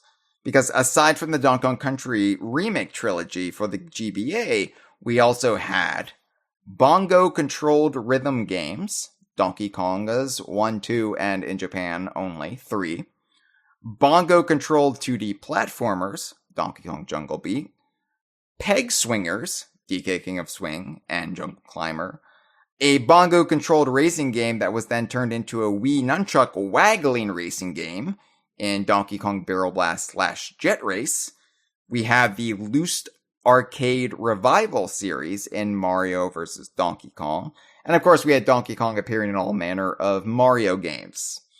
Right. And the thing that, at least that was Donkey Kong branded, that sold the best and made legions of new fans was the same Donkey Kong Country games from the previous decade. Damn, I guess they do hold up well. Yeah. EGM. EGM, where are you now, EGM? Oh, you stopped making print publications? Oh, you became website only? Oh, your website is basically hardly ever updated now and nobody ever goes to you? Oh. I guess that's what they get for not liking this game that I like. I think DK Vine's bigger than EGM now. And like, ooh, that's not much of an exaggeration. I like that. So Rare did want to make Donkey Kong Country 4 for the Nintendo DS, and we found that out from our interview with Tim Stamper. So what Tim Stamper said was, after finishing the DKC3 conversion, finally our engine was at a point where we could add objects / enemies easily. The player's handling felt decent, the art too, with no more horrendously washed out backgrounds. The level designer had a good feel from recreating the original trilogy's level layout, and we thought it'd be good to put that into a 2.5D sequel on Nintendo DS. And you know, they talked about this. They allegedly went to Nintendo and said, hey, what if we did this? Because look at how well the Donkey Kong Country games we made for you on the GBA are selling. Imagine what we could do with DKC4. And Nintendo said, yeah, we know how well they're selling. That's why we're going to make it. They didn't say that to them, but that's what their plan was. That's why they said, no. No offense, Rare. And it makes sense. Yeah. Like, they wanted somebody to do it who, one, could actually develop it for the Wii, and two, could maybe continue following up on it and wouldn't be hindered by the whims of Microsoft. Yeah, it would be weird if the next big DKC game was on the DS. Like, I know the DS was big, but I think for something like that, you'd want to have it on, like, your big main system. Exactly. Like, I could see the appeal, but I think DKC4 for the DS would still be, like, this nostalgic throwback, whereas they wanted Donkey Kong Country Returns to turn the page, to sort of be, like, this announcement that, hey, Donkey Kong Country is back full-time. Granted, full-time turned out to be 2 games in a decade, but that wasn't the intent. So, you know, to answer Thomas's question, I don't really know where Donkey Kong would be without this game.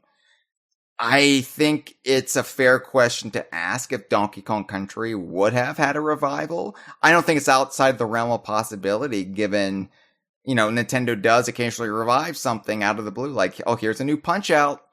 here's a new Star Fox. Here's Kid Icarus, but usually there's some sort of impetus behind that. Like, the drive behind Kid Icarus was Sakurai became enamored with Pit, developing Brawl, and was like, what if I tried my hand at a Kid Icarus game?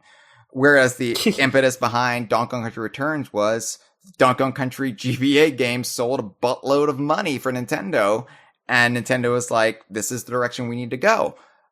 It might have been a much longer wait to get a new Donkey Kong Country game had those games not existed. We might have gone through a myriad of iterations for what Donkey Kong could be, with rotating cast, rotating presentation. We might still not be there today. There probably wouldn't be a theme park being constructed right now in Japan and the United States.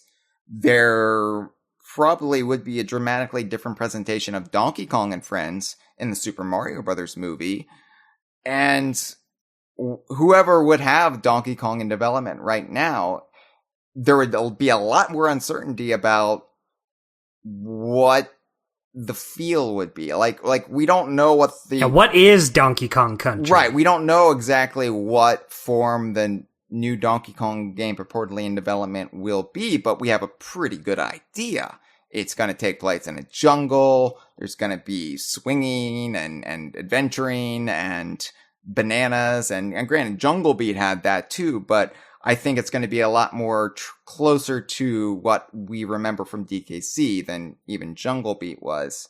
And I can tell you right now, DK Vine would no longer be around if it wasn't for this game, because this game spawned Donkey Kong Country Returns. And if Donkey Kong Country Returns had not come out exactly around that time, then we would have basically let our server expire. We would have just let DK Vine die, and that would have been that. That would have been the end of the story. And man, my life would be totally different. I'd have like a whole different collection of friends, different community online if I was even part of one. Dustin, so actually I did jump through a warp barrel and travel the multiverse the other day, and I did find out what your life would be like. What am I up to? So the good news is, or maybe I guess in this case the bad news. The bad news is you would have been a billionaire. Oh, okay. Oh, glad I dodged that bullet. But flip side is you would have been in that sub. Oh no. So yeah, as we await Donkey Kong's resurgence yet again, I think we owe, I would say, everything to Donkey Kong Country for the Game Boy Advance. And, it created a new generation of Donkey Kong fans 9 years after the original. And then 7 years after that, a new generation of Donkey Kong Country fans were created with Donkey Kong Country Returns. And, yeah, geez.